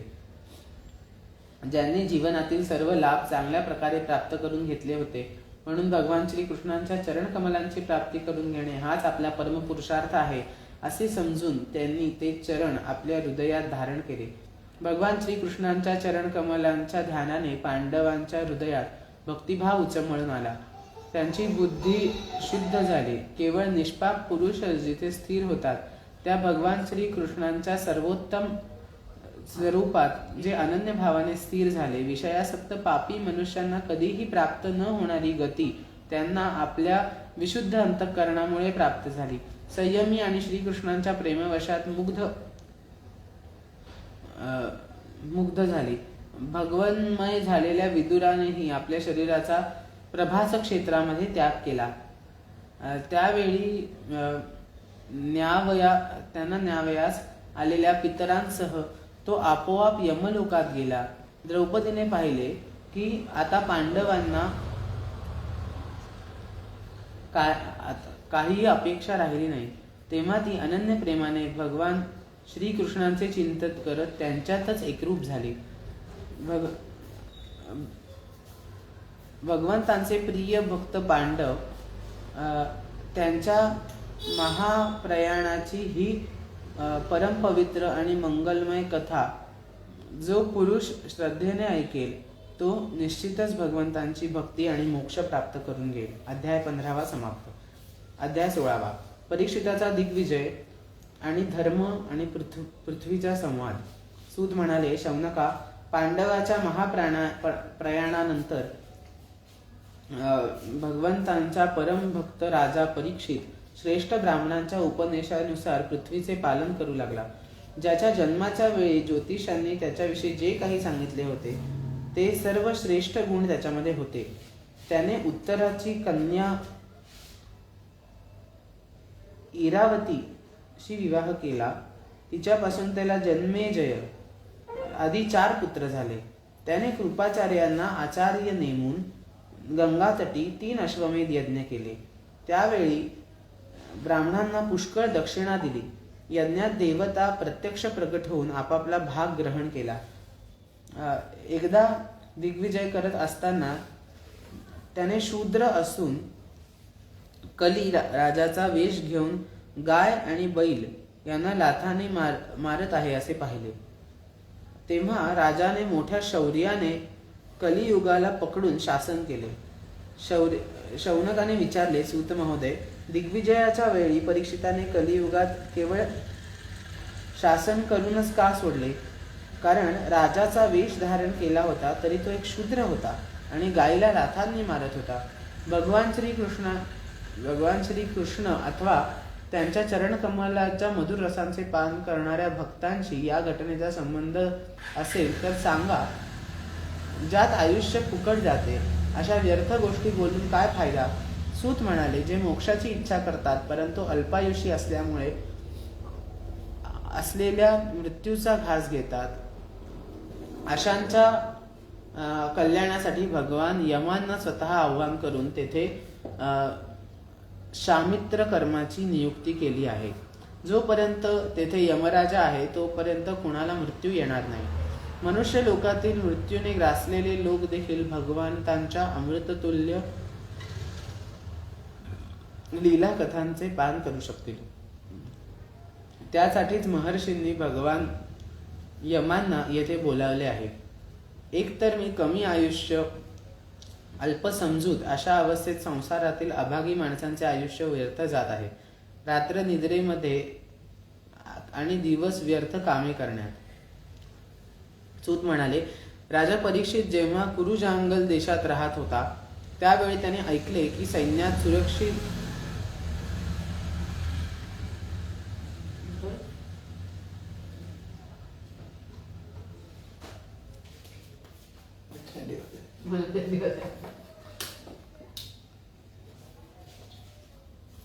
की माझ्या कलियुगाचा प्रवेश केला. अप्रिय अवतार ऐकून तेव्हा सैन्याने सुरक्षित अशा माझ्या राज्यात कलियुगाचा प्रवेश झाला आहे. ही अप्रिय वार्ता ऐकून युद्धवीर परीक्षिताने कलीला मारण्याकरता धनुष्य हातात घेतले आणि सैन्य सज्ज केले. श्यामवर्णाचे घोडे जुंपलेल्या सिंहध्वज असलेल्या सुसज्जित रथावर आरूढ होऊन दिग्विजयाकरता परीक्षित नगराबाहेर पडला. त्यावेळी रथ, हत्ती, घोडे आणि पायदळ अशी चतुरंग सेना त्याच्या बरोबर होती. त्याने भद्राश्व, केतुमाल, भरत, उत्तरकुरु, किंपुरुष इत्यादी सर्व देश जिंकून घेतले. त्या राजांकडून भेटी स्वीकारल्या.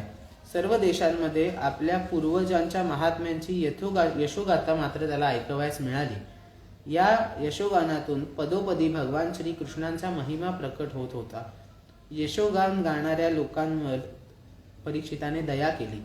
श्रीकृष्णांनी अश्वत्थाम्याच्या ब्रह्मास्त्रांच्या ज्वालापासून कोणत्या प्रकारे त्याचे रक्षण केले, यादव पांडव एकमेकांवर किती प्रेम करत होते, तसेच पांडवांची कृष्णावर किती भक्ती होती, हे सर्व त्याला ऐकवयास मिळाले।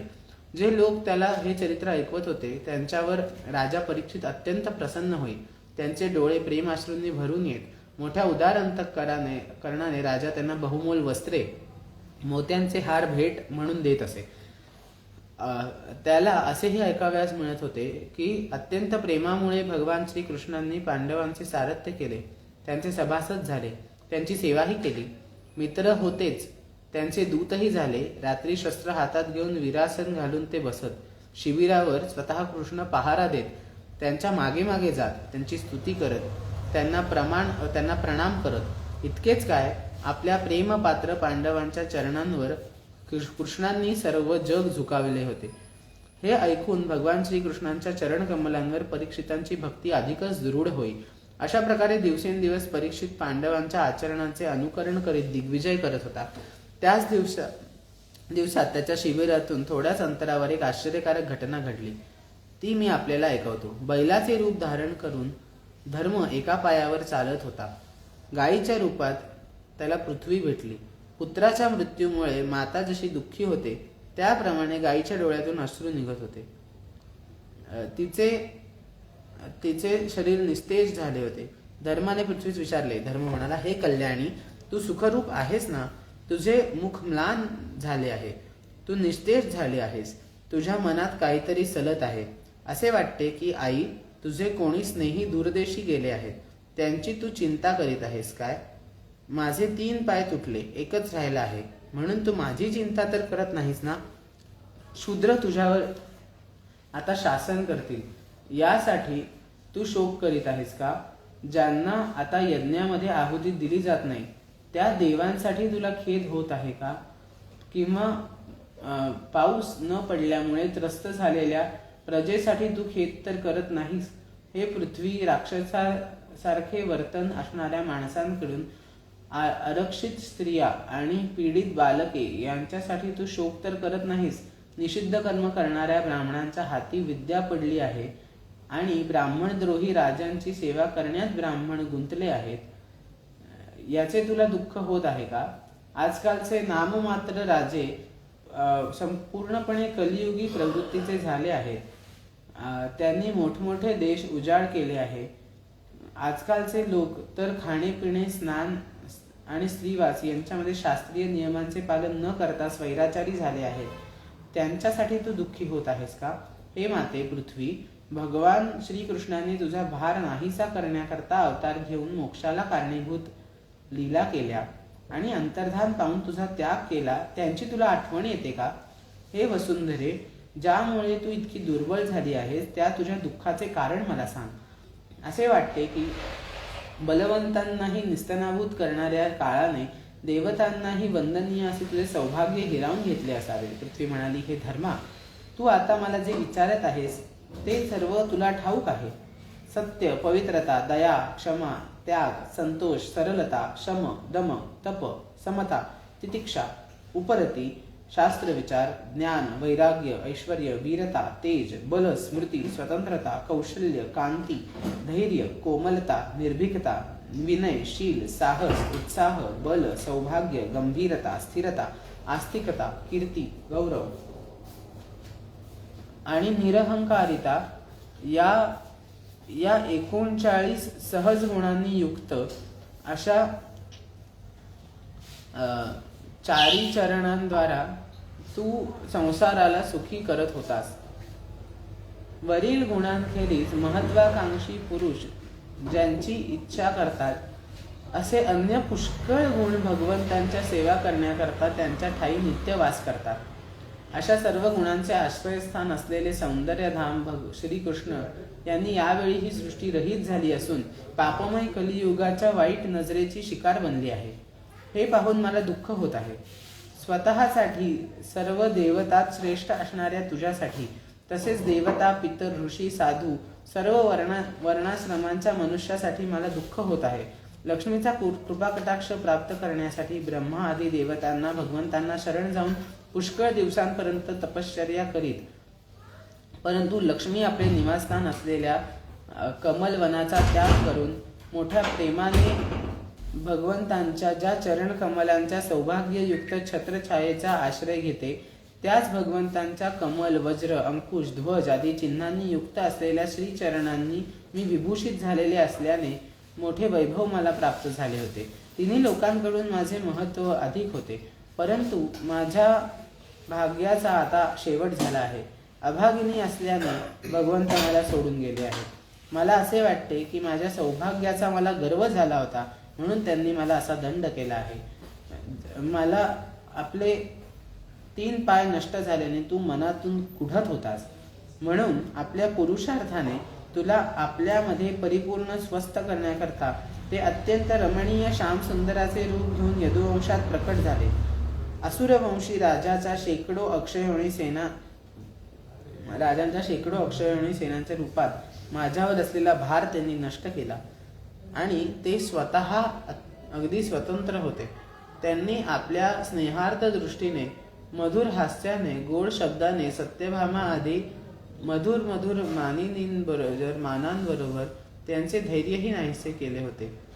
ज्याबरोबर चरणकमल आणि त्यांच्या चरणकमलांच्या स्पर्शाने मी नेहमी रोमांचित होत असे, त्या पुरुषोत्तम भगवान श्रीकृष्णांचा विरह कोणाला सहन होईल बरे. धर्म आणि पृथ्वी यांचा या प्रकारे आपापसात संवाद चालू असतानाच राजर्षी परीक्षित पूर्ववाहिनी सरस्वती नदीच्या तटावर येऊन पोहोचला. अध्याय 16 समाप्त.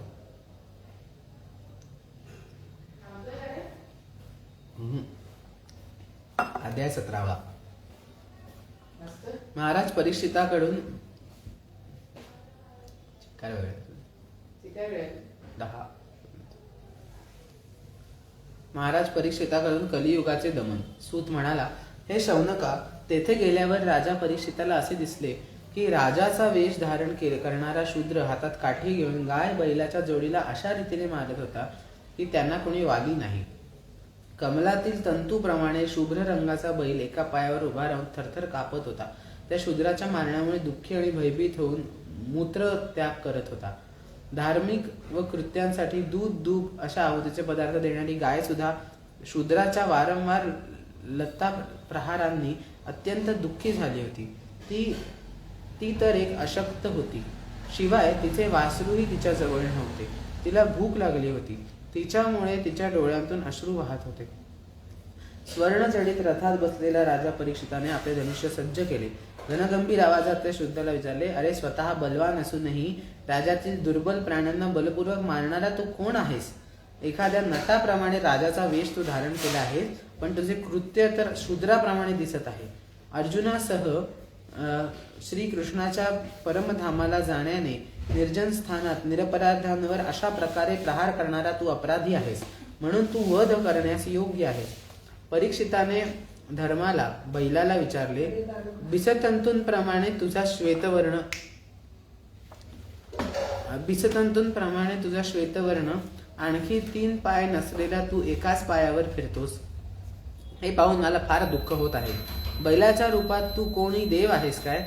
सध्या ही पृथ्वी कुरुवंशी राजांच्या शौर्यामुळे सुरक्षित आहे, जेथे तुझ्याशिवाय अन्य कोणत्याही प्राण्याला दुःखाने अश्रुपात करताना मी पाहिले नाही. हे धेनुपुत्रा, तू आता शोक करू नकोस, या शूद्राचे भय बाळगू नकोस. गोमाते, मी दुष्टांना शासन करणारा असताना तू अश्रू ढाळू नकोस, तुझे कल्याण असो. हे देवी, ज्या राजाच्या राज्यामध्ये दुष्टांच्या उपद्रवामुळे सर्व प्रजा त्रस्त झालेली असते, त्या उन्मत्त राजांची कीर्ती, आयुष्य, ऐश्वर एवढेच काय, परलोकही नष्ट होतात. दुःखितांचे दुःख दूर करणारे हा राजाचा परम धर्म आहे. हे महादुष्ट प्राण्यांना पीडा देणारा, म्हणून मी त्याला मारून टाकतो. हे सुरभिनंदना, तू 4 पायाचा पशु आहेस, तुझे 3 पाय कोणी तोडले? हे राजेश श्रीकृष्णांचे भक्त आहेत, त्यांच्या राज्यात असे कोणीही करता कामा नये. हे वृषभा, तुझे कल्याण असो. मला सांग की तुझ्यासारख्या निरपराध साधू वृत्तीच्या प्राण्याचे अवयव तोडून कोणत्या दुष्टाने पांडवांच्या कीर्तीला कलंक लावला आहे. जो कोणी निरपराध प्राण्यांना पीडा देतो तो कोठेही असला तरी त्याला माझ्यापासून अवश्य भय राहील. दुष्टांचे दमन केल्याने साधूंचे कल्याणच होते. जी उन्मत्त व्यक्ती निरपराध प्राण्यांना दुःख देते ती साक्षात देवता असली तरी मी त्या व्यक्तीचे बाजूबंद घातलेले हात तोडून टाकेन. आपत्काल नसताना शस्त्रमर्यादा उल्लंघन करणाऱ्यांना शास्त्रानुसार शासन करून धर्मानुसार वागणाऱ्या लोकांचे पालन करणे हाच राजाचा परमधर्म आहे. धर्म म्हणाला, राजन, दुःखितांना अभय देणे हे आपल्यासारख्या वंशजांना योग्यच आहे. कारण आपल्या पूर्वजांनी या श्रेष्ठ गुणांमुळे भगवान श्रीकृष्णांना आपले सारथी, दूत इत्यादी बनवले. हे नरेंद्रा, शास्त्राच्या वेगवेगळ्या वचनांनी मोहित झाल्यामुळे परमपुरुषाला आम्ही ओळखत नाही. त्यामुळे संसार क्लेशाची कारणे उत्पन्न होतात. कोणत्याही प्रकारचे द्वैत ज्यांना मान्य नाही ते स्वतःच्या दुःखाचे कारण समजतात. कोणी प्रारब्धाला कारणीभूत ठरवतात तर कोणी कर्माला, कोणी स्वभावाला तर अन्य ईश्वरालाच दुःखाचे कारण मानतात. राजर्षे, काही जणांचे तर निश्चयपूर्वक म्हणणे असे आहे की दुःखाचे कारण हे तर्काने जाणले जाऊ शकत नाही आणि वाणीने सांगितले जाऊ शकत नाही. आता त्यापैकी कोणाचे मत बरोबर आहे तूच आपल्या बुद्धीने विचार कर. सूत म्हणाला, ऋषीश्रेष्ठ शौनका, धर्माचे हे प्रवचन ऐकून सम्राट परीक्षित अत्यंत प्रसन्न झाला. त्याचा खेद नाहीसा झाला. शांत चित्ताने तो धर्माला म्हणाला, परीक्षित म्हणाला, धर्माचे तत्व जाणणारे वृषभदेव, आपण धर्माचा उपदेश करत आहात. आपण निश्चितच वृषभ रूपात असणारे धर्म स्वतः आहात. आपण आपल्याला दुःख देणाऱ्याचे नाव यासाठी सांगितले नसावे की अधर्म करणाऱ्याला जसा नरक प्राप्त होतो तसे चहाडी करणाऱ्यालाही नरक प्राप्त होतो. असाही एक सिद्धांत आहे की प्राण्यांचा मन वाणीपेक्षा परमेश्वराच्या मायेच्या स्वरूपाचे निरूपण केले जाऊ शकत नाही. धर्मदेव सत्ययुगात आपले तप, पवित्रता, दया, सत्व हे चारी पाय होते. अधर्माचे अंश असलेले गर्व, आसक्ती, मद यामुळे 3 चरण नष्ट झाले आहेत. सत्य हा आपला 4था चरणच फक्त शिल्लक आहे.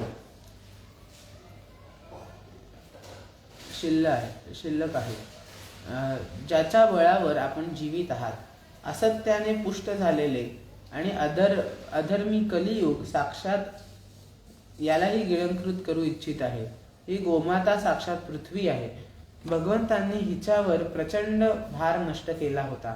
त्यांना अपूर्व सौंदर्याने युक्त अशा चरणचिन्हांमुळे ही सर्वत्र प्रेक्षणीय झाली होती. आता हिचा भगवंतांपासून वियोग झाला आहे. ही साध्वी अभागिनीप्रमाणे नेत्रातून अश्रू ढाळीत आहे की आता माझ्या राजाचे सोंग घेतलेले ब्राह्मणद्रोही शूद्र माझा उपभोग घेतील, माझ्यावर राज्य करतील. नंतर महारथी परीक्षिताने धर्म आणि पृथ्वीचे सांत्वन केले. नंतर अधर्माचे कारण ठरलेल्या कलीला मारण्यासाठी त्याने तीक्ष्ण तलवार हातात घेतली. आता हा मला मारून टाकणार हे कलीने जाणले. लगेच त्याने आपली राजचिन्हे काढून ठेवून भयाने व्याकुळ होऊन परीक्षिताच्या चरणावर मस्तक ठेवले. परीक्षित मोठा यशस्वी, दीनवत्सल आणि शरणागताचे रक्षण करणारा होता. कलियुगाने आपल्या चरणांवर मस्तक ठेवले आहे हे बघून कृपाळूपणाने त्यांनी त्याला मारले नाही, परंतु हसत हसत म्हणाले. परीक्षित म्हणाला, तू हात जोडून शरण आला आहेस तेव्हा अर्जुनाच्या यशस्वी वंशातील कोणताही वीरापासून तुला भय बाळगाचे कारण नाही. परंतु तू अधर्माचा सहाय्यक असल्याने माझ्या राज्यात अजिबात राहू नकोस. राजांच्या शरीरातील तुझ्या वास्तव्यामुळे लोभ, असत्य, चोरी, दुष्टता, स्वधर्म त्याग, दारिद्र्य, कपट, कलह, दंभ आणि अन्य पापे वाढत आहेत. हे अधम सहायका, म्हणून तू ब्रह्मव्रतात एक क्षणही राहू नकोस. कारण धर्म हे सत्याचे निवासस्थान आहे. ज्या क्षेत्रात यज्ञविधी जाणणारे ब्राह्मण यज्ञांच्या द्वारा यज्ञपुरुष भगवंतांची आराधना करत असतील, या देशामध्ये भगवान श्री हरी स्वरूपात निवास करतात. यज्ञांच्या द्वारा ज्यांची पूजा केली जाते, यज्ञ करणाऱ्यांचे ते कल्याण करतात. सर्वांच्या अंतर्यामी असणारे ते भगवान वायूप्रमाणे समस्त चराचर जीवांच्या आत बाहेर निवास करून कामना पूर्ण करत असतात. सूत म्हणाले, परीक्षिताची ही आज्ञा ऐकून कली थरथर कापू लागला. हातात यमराजा समान तलवार घेऊन मारण्याला सज्ज असणाऱ्या परीक्षिताला तो म्हणाला, हे सार्वभौम राजा, आपल्या आज्ञेप्रमाणे जिथे कोठे राहावयास मी विचार करतो, तेथे आपण धनुष्याला बाण लावून उभे आहात असे मी पाहतो. हे धार्मिक शिरोमणी, जेथे मी आपल्या आज्ञेचे पालन करीत स्थिरचित्ताने राहू शकेन असे ठिकाण आपण मला सांगावे. सूत म्हणाले, कलियुगाची विनंती मान्य करत राजा परीक्षिताने त्याला 4 ठिकाणे राहण्यासाठी दिली. द्यूत, मद्यपान, व्याभिचार आणि हिंसा या स्थानात क्रमशः असत्य, जिथे द्यूत आहे तिथे असत्य, जिथे मद्यपान आहे तिथे मद, जिथे व्याभिचार आहे तिथे आसक्ती आणि हिंसा, आणि जिथे निर्दयता आहे, हिंसा आहे तिथे निर्दयता, अशा 4 रूपात अधर्म निवास करतो. कलियुगाने आणखी ठिकाणे मागितली. हे सामर्थ्यवान परीक्षिताने त्याला राहण्यास करता सुवर्ण हे आणखी एक ठिकाण दिले. अशा प्रकारे कलियुगाची असत्य, गर्भ, कामवासना, वैर, रजोगुण ही राहण्याकरता 5 ठिकाणे झाली. अधर्माचे मूळ कारण असलेला कली परीक्षिताने दिलेल्या या 5 ठिकाणी राजाज्ञाचे पालन करत राहू लागला. म्हणून आत्मकल्याण इच्छिणाऱ्या पुरुषांनी या 5 ठिकाणांचा कधीही आश्रय घेऊ नये. विशेषतः धार्मिक राजा, प्रजेचा लौकिक दृष्ट्या नेता, धर्मोपदेश करणारे गुरु यांनी सावध राहून या ठिकाणांचा त्याग केला पाहिजे. नंतर परीक्षिताने तप, शुद्धता, दया हे 3 चरण वृषभ रूप धर्माला जोडून दिले आणि त्याला आश्वासन देऊन पृथ्वीचे रक्षण केले.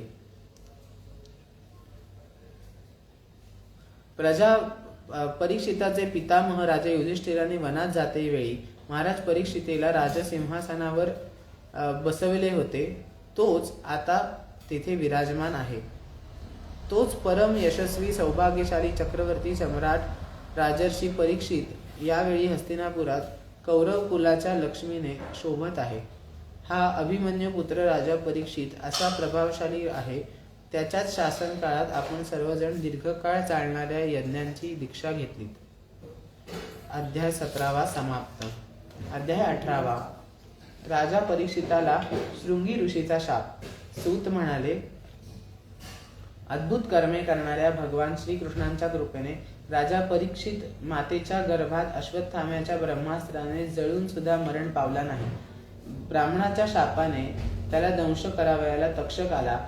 त्यावेळी प्राण जाण्याच्या मोठ्या भयानेही तो भयभीत झाला नाही, कारण त्याने आपले चित्त भगवान श्रीकृष्णांच्या चरणी समर्पित केले होते. त्याने सर्वांची आसक्ती सोडली. गंगा तटावर जाऊन श्री शुकदेवांचे शिष्यत्व पत्करून त्यांच्याकडून भगवंतांचे स्वरूप जाणून आपल्या शरीराचा त्याग केला. जे लोक भगवान श्रीकृष्णांच्या लीलांचे कथन करीत राहतात, त्या कथामृताचे नेहमी पान करत राहतात, त्यांच्या चरण कमलांचे स्मरण करतात, त्यांना अंतकालही मोह होत नाही. जोपर्यंत पृथ्वीवर अभिमन्यू पुत्र महाराज परीक्षित सम्राट आहे, तोपर्यंत सर्वत्र राहूनही कलीचा प्रभाव पडला नाही. ज्या दिवशी, ज्या क्षणी भगवान श्रीकृष्णांनी पृथ्वीचा त्याग केला, त्यावेळी अधर्माचे मूळ कारण असलेले कलियुग आले होते. भ्रमरासारखे सारग्रहण करणाऱ्या सम्राट परीक्षिताने कलीचा द्वेष केला नाही, कारण कलियुगाचा एक गुण आहे की कलियुगात केवळ संकल्पाने पुण्यकर्माचे फळ मिळते, परंतु पापकर्माचे फळ संकल्पाने नव्हे तर प्रत्यक्ष शरीराने केल्यावरच मिळते.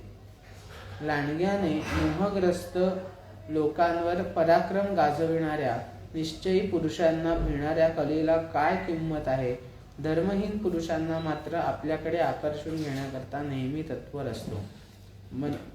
ऋषींनी आपण विचारलेल्या भगवंतांच्या कथांनी युक्त असा राजा परीक्षिताचे पवित्र चरित्र मी आपणास सांगितले. वर्णन करण्याकरता मोठमोठी कृत्ये करणाऱ्या भगवान श्रीकृष्णांचे गुण आणि लीला यांचा संबंध असणाऱ्या जितक्या कथा आहेत त्या सर्वांचे कल्याण इच्छिणाऱ्या पुरुषांनी सेवन केले पाहिजे. ऋषी म्हणाले, सूत महोदय, आपणास दीर्घायुष्य लाभो. कारण जन्ममृत्यूच्या प्रवाहात पडलेल्या आम्हा लोकांना आपण भगवान श्रीकृष्णांच्या अमृतमय उज्ज्वल कीर्तीचे श्रवण घडविला. अनेक यज्ञांच्या धुरांमुळे आमचे शरीर धूसर झाले आहे. असे असूनही या कर्माचा काही भरवसा नाही. अशा वेळी आपण भगवान श्रीकृष्णाच्या चरण कमलांचा मधुमधुर अमृत आम्हाला पाजत आहात. भगवत प्रेमी भक्तांच्या क्षणभर झालेल्या सत्संगाची स्वर्ग आणि मोक्षातून अशी तुलना केली जाऊ शकत नाही. मग तुच्छ सांसारिक उपभोगांची काय कथा. महापुरुषांचे एकमेव जीवन वर्चस्व असणाऱ्या श्रीकृष्णांच्या कथांनी कोणता रसिक तृप्त होईल. सर्व प्राकृत गुणांच्या पलीकडे असणाऱ्या भगवंतांच्या गुणसमुच्चयाचा ब्रह्मा, शंकर इत्यादी योगेश्वरांनाही अंत लागत नाही. हे विद्वान, आपण भगवंतांनाच अढळ स्थान मानित आहात. म्हणून आपण सत्पुरुषांच्या एकमात्र आश्रय असलेल्या भगवंतांच्या उदार आणि विशुद्ध चरित्राचे आमच्यासारख्या दयाळू श्रोत्र्यांसाठी विस्तारपूर्वक वर्णन करावे. भगवंतांवर परम प्रेम असणाऱ्या बुद्धिमान परीक्षिताने श्री शुकदेवांना केलेल्या ज्या ज्ञानाच्या उपदेशाने मोक्षरूप भगवंतांच्या चरणकमलांची प्राप्ती करून घेतली ते आपण ज्ञान परीक्षिताचे परम पवित्र असे उपाख्यान याचे वर्णन करा, ज्यामध्ये कोणतीच गोष्ट गुप्त राहिलेली नसेल. भगवत प्रेमाच्या अद्भुत योगनिष्ठेचे निरूपण केलेले असेल.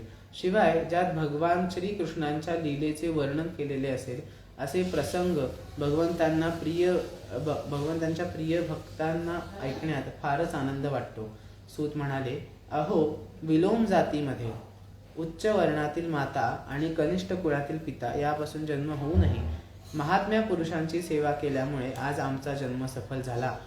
कारण केवळ महापुरुषांची संवाद केल्याने कनिष्ठ कुळात जन्म घेतल्याची मनोव्यथा तात्काळ नाहीशी होते. भगवंत हेच ज्याचा एकमात्र आश्रय आहेत अशा सत्पुरुषांबद्दल तर काय बोलावे. भगवंतांची शक्ती अनंत आहे. ते स्वतः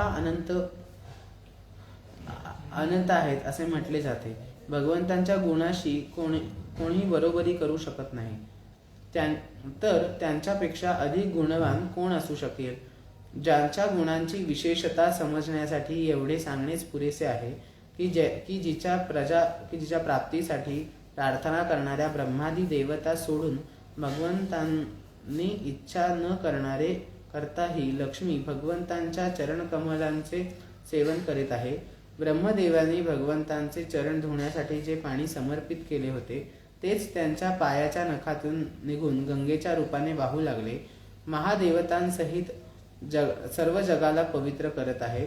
अशा स्थितीत ज्या त्रिभुवनात श्रीकृष्णांच्या व्यतिरिक्त भगवान शब्दाला दुसरे कोणी पात्र होऊ शकत नाही, त्यांच्या प्रेमाची प्राप्त करून धैर्यवान पुरुष निसंकोचपणे शरीर, घर इत्यादी आसक्ती सोडून देतो आणि अंती ज्या अवस्थेत कोणालाही कष्ट न देणे, सर्व दृष्टीने शांतीचा अनुभव घेणे हाच धर्म असणाऱ्या परमहंस आश्रय संन्यासाचा स्वीकार करतो. सूर्यासमान तेजस्वी असणाऱ्या महात्म्यांनो, आपण मला जे काही विचारले ते मी आपणास माझ्या कुवतीनुसार सांगत आहे. असे परीक्षित आपल्या शक्तीनुसार आकाशात उडतात. तसेच विद्वान लोक सुद्धा आपल्या बुद्धीनुसार श्रीकृष्णांच्या लीलांचे वर्णन करतात. एके दिवशी राजा परीक्षित धनुष्य घेऊन शिकारी करता वनात गेला होता. पशूंमागे धावता धावता तो थकून गेला आणि त्याला अतिशय तहान भूक लागली. जवळपास कुठे जलाशय दिसला नाही. तो जवळच्याच एका ऋषींच्या आश्रमात गेला. त्याने तिथे पाहिले की एक ऋषी डोळे बंद करून आसनावर शांत चित्ताने बसले आहेत. इंद्रिये, प्राण, मन, बुद्धी यांचा निरोध केल्याने ते बाह्य जगतापासून निवृत्त झाले होते. जागृती, स्वप्न, सुषुप्ती या तिन्ही अवस्थांच्या पलीकडे अशा निर्विकार ब्रह्मस्वरूप तुरीय अवस्थेत त्यांचे मन स्थिर झाले होते. विस्कटलेल्या जटांनी आणि कृष्णमृगाजिनाने त्यांचे शरीर जवळजवळ झाकले गेले होते. अशा तहानेने घसा कोरडा पडला असल्याने राजा परीक्षिताने अशा अवस्थेतही त्यांच्याकडे पाणी मागितले. तेथे राजाला बसण्यासाठी दर्भासन मिळाले नाही. भूमीवर बसा असेही कोणी म्हणाले नाही. ते अर्घ्य आदरयुक्त मधुरवाणी कोठून मिळणार. तेव्हा आपला अपमान झाला असे वाटून राजाला राग आला. शौनका राजा भूक आणि तहानेने व्याकुळ होता, म्हणून लगेचच त्याच्या मनात ब्राह्मणाविषयी ईर्ष्या आणि क्रोध उत्पन्न झाले. असा प्रसंग त्याच्या जीवनात पहिल्यांदाच आला होता. तेथून परत जातेवेळी क्रोधविवश होऊन त्याने धनुष्याच्या टोकाने मेलेला साप उचलून ऋषींच्या गळ्यात अडकून तो राजधानीकडे निघून गेला. परीक्षिताच्या मनात असे आले की त्याने डोळे मिटले आहेत. या अर्थी खरोखरच इंद्रिय आवरून घेतली आहेत का राजाशी आपल्याला काय कर्तव्य आहे असे मानून खोटे खोटे समाधीचे सोंग घेतले आहे. शमीक मुनींचा पुत्र मोठा तेजस्वी होता. इतर ऋषी कुमारांसह बाजूलाच खेळत होता. त्याने जेव्हा हे ऐकले की राजाने आपल्या पित्याशी असभ्य वर्तन केले आहे, तेव्हा तो म्हणाला की उष्टे अन्न खाणाऱ्या कावळ्यांप्रमाणे पुष्ट झालेला लोकपालकांचा केवढा हा अन्याय. दरवाजावर पहारा देणाऱ्या कुत्र्यांप्रमाणे ब्राह्मणाचे दास असूनही आपल्या धन्याचाच हे तिरस्कार करतात. ब्राह्मणांनी क्षत्रियांना आपले द्वारपाल बनविले आहे. त्यांनी दरवाजावर उभे राहून संरक्षण केले पाहिजे. घरात घुसून भांड्यातील अन्न खाण्याचा त्यांना अधिकार नाही. अधर्माने वागणाऱ्या, शासन करणाऱ्या भगवान श्रीकृष्ण परमधामाला गेल्यामुळे मर्यादेचे उल्लंघन करणाऱ्यांना आज मी शासन करतो. माझे तपोबल पहाच. आपल्या सवंगड्यांना अशा प्रकारे सांगून क्रोधाने लाल भडक डोळे झालेल्या ऋषिकुमाराने कौशिकी नदीच्या पाण्याने आचमन करून आपल्या वाणीरूपी वज्राचा प्रयोग केला. कुलाला कलंक झालेल्या या परीक्षिताने माझ्या पित्याचा अपमान करून आपल्या मर्यादेचे उल्लंघन केले आहे. सबब माझ्या शापाने आजपासून 7व्या दिवशी तक्षक सर्प त्याला दंश करील. यानंतर तो बालक आपल्या आश्रमात आला आणि आपल्या पित्याच्या गळ्यातील साप पाहून अत्यंत दुःखी झाला. तो धाय मोकळून रडू लागला आणि विप्रवर शौनका शमीक मुनींना आपल्या पुत्राचे रडणे ऐकून हळूहळू आपले डोळे उघडले आणि पाहिले की गळ्यात मेलेला साप. त्यांनी साप फेकून देऊन आपल्या मुलाला विचारले, पुत्रा तू का रडतोस? कोणी तुझा अपमान केला काय? असे विचारल्यानंतर मुलाने सर्व हकीकत सांगितली. राजाला दिलेल्या शापाची कहाणी ऐकून ब्रह्मर्षी शमीकाने मुलाचे कौतुक केले नाही, कारण त्यांच्या दृष्टीने परीक्षिताला शाप देणे योग्य नव्हतेच. ते म्हणाले, अरे मूर्खा, तू मोठे पाप केलेस. ज्याच्या लहानशा चुकीसाठी तू त्यांना एवढे मोठे शासन केलेस, त्याचा मला खेद होत आहे. तुझी बुद्धी अजून अपरिपक्व आहे. भगवत स्वरूप राजाला तू सामान्य माणूस समजणे योग्य नव्हे, कारण राजाचा असह्य तेजामुळे प्रजा सुरक्षित आणि निर्भय होऊन आपले कल्याण करून घेते. ज्यावेळी राजाचे रूप धारण करणारे भगवान पृथ्वीवर दिसणार नाहीत, त्यावेळी चोरांची संख्या वाढेल आणि असुरक्षित बोकडांच्या कळपाप्रमाणे एका क्षणात लोकांचा नाश होईल. राजा नाहीसा झाल्यानंतर धनाधिकांची चोरी करणारे चोर पाप करतील. त्यांच्याशी आपला काही संबंध नसूनही आपल्यालाच ते लागू होईल, कारण राजा नसेल तर चोर डाकूंची संख्या वाढते. ते आपापसात मारपीट आणि शिव्याशाप देणे इत्यादी करतात. इतकेच नव्हे तर पशु, स्त्रिया, धनसंपत्ती यांची लूट करतात. त्यावेळी लोकांचा वैदिक वर्णाश्रमाचार युक्त आर्य धर्म लुप्त होतो. संपत्तीचा लोभ आणि कामवासनेच्या आहारी जाऊन लोक कुत्री माकडांप्रमाणे वर्णसंकर करतात. सम्राट परीक्षित तर मोठे यशस्वी होते, धर्मधुरंधर आहेत. त्यांनी पुष्कळचे अश्वमेध यज्ञ केले आहेत आणि भगवंतांचे प्रिय भक्त आहेत. तेच राजर्षी तहान भुकेने व्याकुळ होऊन आपल्या आश्रमात आले होते. त्यांना आपण शाप देणे कधीही योग्य नाही. या अज्ञात बालकाने आपल्या निष्पाप सेवक असलेल्या राजाचा अपराध केला आणि सर्वांतरात्मा भगवान याला क्षमा करो. भगवंतांच्या भक्तीमध्येही बदला घेण्याची शक्ती असते, परंतु दुसऱ्यांनी केलेला अपमान, फसवणूक, शिव्याशाप देणे, अधिक्षेप करणे किंवा मारहाण करणे यासारख्या गोष्टींचा बदला कधीच घेत नाहीत.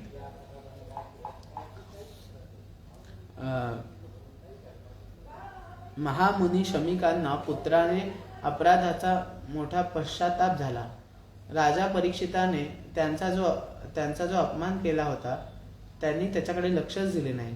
महात्म्यांचा स्वभावच असतो की जगातील दुसरे लोक जेव्हा त्यांना सुखदुःख स्वरूपी द्वंद्वात पाडतात तेव्हा ते सहसा आनंदित किंवा व्यथित होत नाहीत, कारण आत्म्याचे स्वरूप तर गुणांच्या पलीकडे आहे हे त्यांना माहीत असते. अध्याय 18 समाप्त.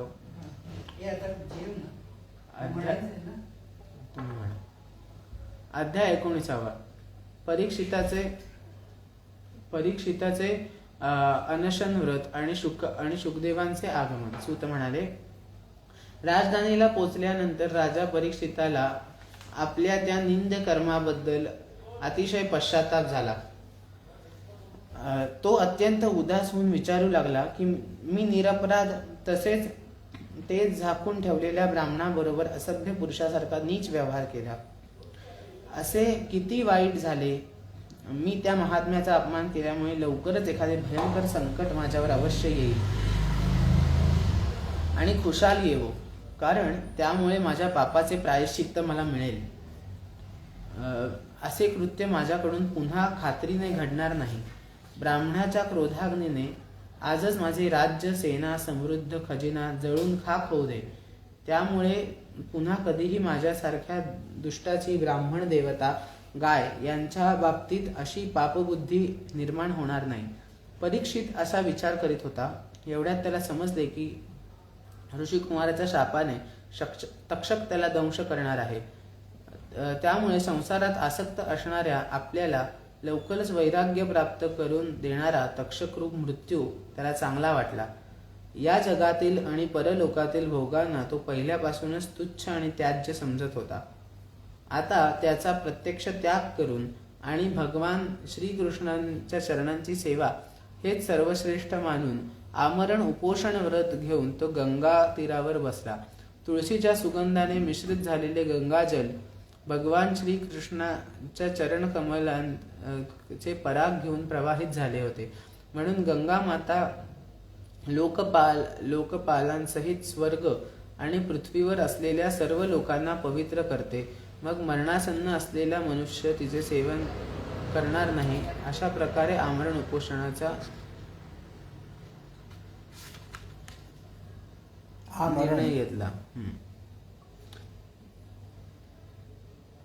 गंगातटी बसून त्याने सर्व आसक्तींचा त्याग केला आणि ऋषी मुनी करीत असलेल्या व्रताचा स्वीकार करून अनन्य भावाने श्रीकृष्ण चरण कमलांचे तो ध्यान करू लागला. त्रैलोक्यालाही पवित्र करणारे महानुभाव मुनी आपल्या शिष्यांसह तेथे जाऊन पोहोचले. तीर्थयात्रेच्या निमित्ताने खरे तर संतजन त्याच तीर्थक्षेत्रांतच पवित्र करतात.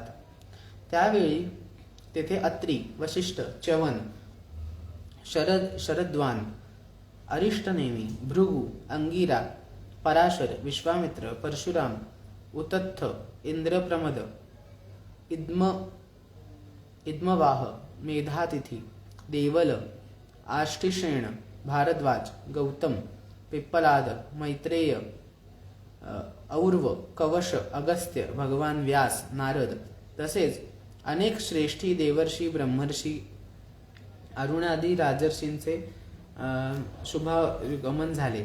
अशा प्रकारे विभिन्न गोत्रांच्या मुख्य ऋषींना एकत्र आलेले बघून राजाने सर्वांचा यथायोग्य सत्कार केला आणि त्यांच्या चरणांवर मस्तक ठेवून नमस्कार केला. तेव्हा सर्व लोक स्वस्थपणे आपापल्या स्थानावर बसले. तेव्हा महाराज परीक्षिताने त्यांना पुन्हा एकदा प्रणाम केला आणि त्यांच्यासमोर उभे राहून शुद्ध हृदयाने हात जोडून जे काही करावयाचे होते ते सांगू लागला. परीक्षित म्हणाला, अहो, समस्त राजांमध्ये आम्ही धन्यतम आहोत, कारण आमच्या शील स्वभावामुळे आम्ही आपल्यासारखा महान पुरुषाच्या कृपेला पात्र झालो आहोत. निंदित कर्म केल्यामुळे राजवंशातील बहुतेक लोक ब्राह्मणांची पाद्यपूजा करण्यापासून दूर जातात. ही किती खेदाची गोष्ट आहे. मीही नेहमी घरादारात आसक्त राहिल्याने पापीच झालो आहे. म्हणून स्वतः भगवंत ब्राह्मणाच्या शापाच्या रूपाने माझ्यावर कृपा करण्यासाठी आले आहेत. हा शाप वैराग्य उत्पन्न करणारा आहे, कारण अशा प्रकारच्या शापाने संसारात आसक्त झालेला पुरुष भयभीत झाल्यामुळे विरक्त होतो. ब्राह्मण हो, मी माझे चित्त भगवंतांनी समर्पित केले आहे. आपण आणि गंगा माता शरण आलेल्यांनी माझ्यावर अनुग्रह करा. ब्राह्मण कुमाराच्या शापाने प्रेरित दुसरा कोणीही कपटाने तक्षकाचे रूप घेऊन स्वतः तक्षक येऊन दंश करू दे, याची मला पर्वा नाही. आपण भगवंतांच्या रसमय लीलांचे गान करा. आपण ब्राह्मणांच्या चरणांना प्रणाम करून मी पुन्हा आपणासीच प्रार्थना करतो की कर्मवश ज्या योनीत मला जन्म घ्यावा लागेल त्या योनीत भगवान श्रीकृष्णांच्या चरणांवर माझी प्रीती असावी आणि त्यांच्या चरणाश्रित महात्म्याचा संग घडावा आणि तसेच सर्व प्राणीमात्रांशी मैत्री असावी. आपण मला आशीर्वाद द्या. महाराज परीक्षित मोठा धैर्यवान होता. तो दृढ निश्चय करून गंगेच्या दक्षिण तीरावर पूर्वाभिमुख कुशाग्र असलेल्या आसनावर उत्तरेकडे तोंड करून बसला. त्याने राज्यकारभार आपला पुत्र जन्मेजयावर सोपवला. पृथ्वीवरील एकछत्री अंमल असणारा सम्राट परीक्षित जेव्हा आमरण उपोषणाचा निर्णय घेऊन बसला तेव्हा आकाशातून देवसमुदाय आनंदाने प्रशंसा करीत पृथ्वीवर पुष्पांचा वर्षाव करू लागले. वारंवार नगाडे वाजवू लागले. तेथे आलेल्या महर्षींनी परीक्षिताच्या निश्चयाची प्रशंसा केली. उत्तम उत्तम म्हणून अनुमोदन दिले. ऋषींचा स्वभाव आणि शक्ती लोकांवर कृपा करण्यासाठी असते. त्यांच्या परीक्षिताच्या उत्तम कीर्तिमान गुणांना अनुरूप उद्गार काढले. हे राजर्षी शिरोमणी, श्रीकृष्णाचे अनुयायी असणाऱ्या आपण पांडव वंशीयांना ही आश्चर्याची गोष्ट नाही, कारण आपण सर्वांनी भगवंतांचे सान्निध्य प्राप्त करण्याच्या आकांक्षाने सिंहासनाची सेवा करण्यासाठी आपले राज्य मुकुट तेथे टेकवीत अशा प्रकारे सिंहासनाचा एका क्षणात त्याग केला. जोपर्यंत ही भगवंतांचा परम भक्त परीक्षित आपले नश्वर शरीर सोडून मायेचा दोष आणि शोक यांनी रहित अशा भगवत धामाला जात नाही, तोपर्यंत आम्ही सर्वजण तिथेच राहू. ऋषींचे फारच मधुर आणि गंभीर सत्य समत्व भावाने युक्त वचन ऐकून राजा परीक्षिताने योगी मुनींचे अभिनंदन केले. भगवंतांचे मनोहर चरित्र ऐकण्याच्या इच्छेने त्यांना प्रार्थना केली. हे महात्म्यांनो, आपण सर्व ठिकाणहून येथे आलात. सत्यलोकात राहणाऱ्या मूर्तिमान देवतांच्या समान आपण आहात. आपला नैसर्गिक स्वभावानुसार दुसऱ्यांवर अनुग्रह करणे याखेरीज या लोकात अगर परलोकात आपला अन्य कोणीच स्वार्थ नाही. आपल्याला अन्य कोणताच स्वार्थ नाही. हे विप्रांनो, आपणावर पूर्ण विश्वास ठेवून स्वतःच्या कर्तव्य संबंधाची विचारणा योग्य प्रश्न मी आपणास विचारतो. आपण सर्व विद्वानांनी आपापसात विचार विनिमय करून मला सांगावे. सर्वांच्यासाठी सर्व अवस्थांमध्ये, विशेष करून थोड्याच वेळात मरण पावणाऱ्या पुरुषांनी करण्यायोग्य विशुद्ध कर्म कोणते? पृथ्वीवर स्वेच्छेने संचार करणाऱ्या, कुणापासून कोणतीच अपेक्षा न करणाऱ्या व्यासपुत्र श्री शुकदेव तिथे यावेळी प्रकट झाले. अंगावर वर्ण आणि आश्रमाच्या कोणत्याही बाह्य चिन्ह नव्हते. ते आत्मानुभूतीमुळे संतुष्ट होते. लहान मुले त्यांच्या भोवती त्यांचा वेश भोवती होती. त्यांचा वेश अवधूताचा होता.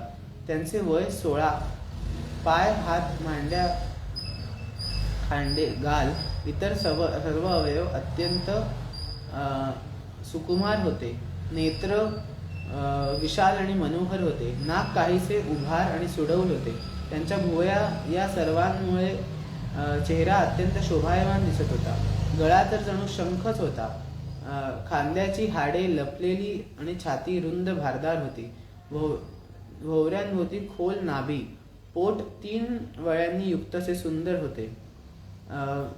मुखावर कुरळे आणि विखुरलेले केस होते. अशा प्रकारे दिगंबर विषात आलेले एक श्रेष्ठ देवाप्रमाणे तेजस्वी दिसणारे व्यक्ती, सावळा वर्ण, चित्ताकर्षक तारुण्य, अंगकांती, मधुर स्मित यामुळे स्त्रियांना मनोहर वाटणारे, यांनी जरी आपले तेज झाकून ठेवले तरी सुद्धा लक्षणे जाणणारे मुनी त्यांच्या सन्मानासाठी आसनावरून उभे राहिले. आलेल्या त्या अतिथींचे परीक्षिताने मस्तक लवून आत्मनिवेदनरूप पूजन केले. त्यांचे खरे स्वरूप न जाणणाऱ्या स्त्रिया आणि मुले तेथून निघून गेली. सर्वांची केलेल्या स्वागताने सन्मानित झालेले श्री शुकदेव श्रेष्ठ आसनावर विराजमान झाले. ग्रह नक्षत्र ताऱ्यांनी वेढलेल्या चंद्राप्रमाणे महर्षी आणि देवर्षी, राजर्षी यांचा समूहात महात्म्याने आदरणीय श्री शुकदेव अत्यंत शोभिवंत दिसत होते. जेव्हा अत्यंत बुद्धिमान शुकदेव शांतपणे बसले होते तेव्हा भगवंतांचे भक्त परीक्षित त्यांच्या जवळ आले. त्यांनी त्यांच्या चरणांवर डोकं टेकून नमस्कार केला. पुन्हा उठून उभे राहून हात जोडून नमस्कार केला आणि मधुर वाणीने त्यांना विचारले, ब्रह्मस्वरूप भगवन, आम्ही अपराधी क्षत्रिय असूनही आज सत्संगाचे अधिकारी ठरलो म्हणून आम्ही खरोखर भाग्यवान आहोत. अतिथी रूपाने येऊन कृपेने आपण आम्हाला तीर्थाप्रमाणे पवित्र केलेत. आपल्यासारख्या महात्म्यांचा केवळ स्मरणानेच गृहस्थ व्यक्तीचे घर ताबडतोब पवित्र होते. मग दर्शन, स्पर्श, पाद्यपूजा आणि आसनावर बसणे अशी संधी मिळाल्यानंतर त्या घराचे भाग्य काय वर्णावे. हे योगीवरा, ज्याप्रमाणे भगवान विष्णूंच्या समोर दैत्य थांबत नाहीत त्याप्रमाणे आपल्या सान्निध्यात मोठमोठी पापे ताबडतोब नाहीसे होतात. पांडवांचे सुहृद भगवान श्री कृष्ण निश्चितच माझ्यावर अत्यंत प्रसन्न आहेत, म्हणून त्यांनी आपल्या आतेभावांच्या प्रसन्नतेसाठी त्यांच्याच कुळात उत्पन्न झालेल्या माझ्याशी सुद्धा आपलेपणाचा व्यवहार केला. भगवान श्री कृष्णांची कृपा झाली नसती तर आपल्यासारख्या एकांत वनवासात राहणाऱ्या अव्यक्तगती परमपुरुषांनी स्वतः येऊन मृत्यूच्या वेळी माझ्यासारख्या सामान्य माणसाला कसे दर्शन दिले असते. आपण योग्याचेही परम गुरु आहात, म्हणून मी आपणास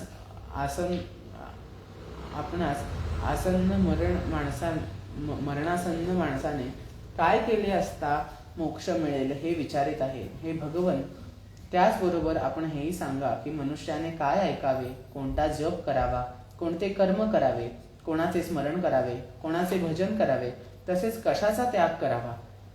हे मुनिवर, आपण गायीची धार काढण्यास जेवढा वेळ लागतो तितका सुद्धा वेळ गृहस्थांच्या घरी थांबत नाही, म्हणून मी आपणास आताच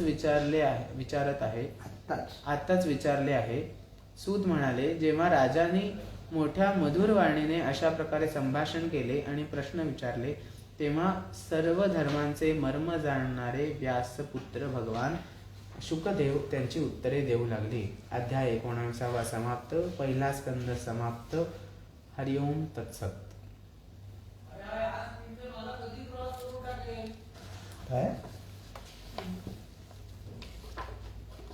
आरती.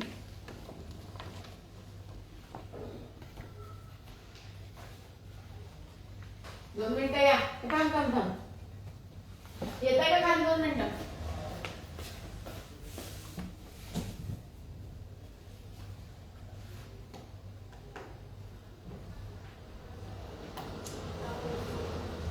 दोन्ही मुलं माझी इतकी माझं भरून आलं म्हणून मी आपल्या अर्धाच काढलं. होतो काय तुमचा भरून आलं. नैवेद्य दाखवताय. अरे वा, भागवताला नैवेद्य. भागवत कथा करायला नमस्कार करावा. नाही असं काही नाही. भागवत श्रोत्याला नमस्कार करावा. पण असतो भागवत आयोजकाला नमस्कार करावा. रामकृष्ण हरी. आई वडील इकडे. सुधारता ये ना. सुधरवा. अच्छा. अच्छा लिख. आई विष्णू सहस्त्रनाम. वाच करते. कर. जय हो जय श्री भागवता, आरती करू तुझ भगवंता. जय हो जय श्री भागवता, आरती करू तुझ भगवंता. श्री शुक मुनीने परम भक्तीने नाना परीने गाई रे जा हरिचरिता. आरती करू तुझ भगवंता. वेद तरुचे मधुर फळ, स्वादुर सेजे सोज्वळ. आत्मा राम मुनी सकळ, सेऊनी झाले जन सुफळ.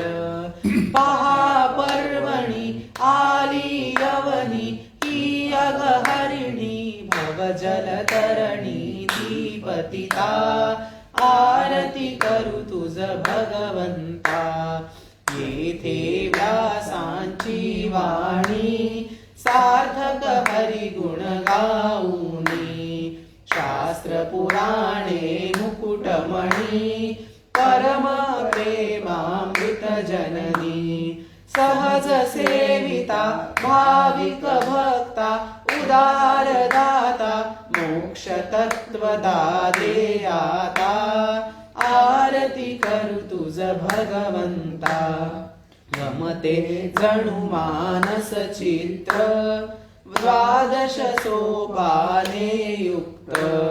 निर्मळ भक्ती जळे भरित, विहरे हरिहंस चित्त. शोक लोक सुकमळे संत द्विज कुळे, सेऊनी रमले भान हरपले रस पिता. आरती करू तुझ भगवंता. अपार महिमा ग्रंथाचा, वदवे ना कोणासाचा.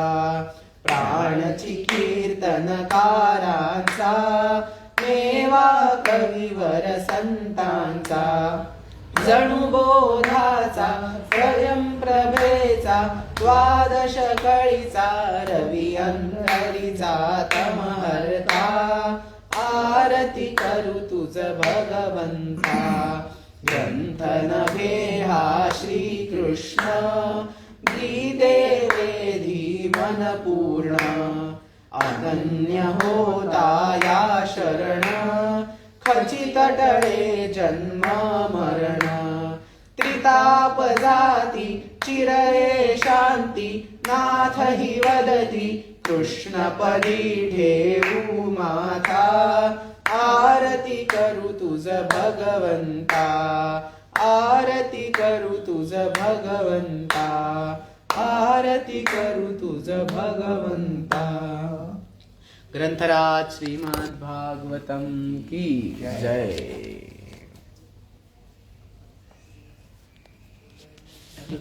सकाळी उठली. तो एक प्रश्न आहे. Multiverse concept according to Hindu scripture काय आहे?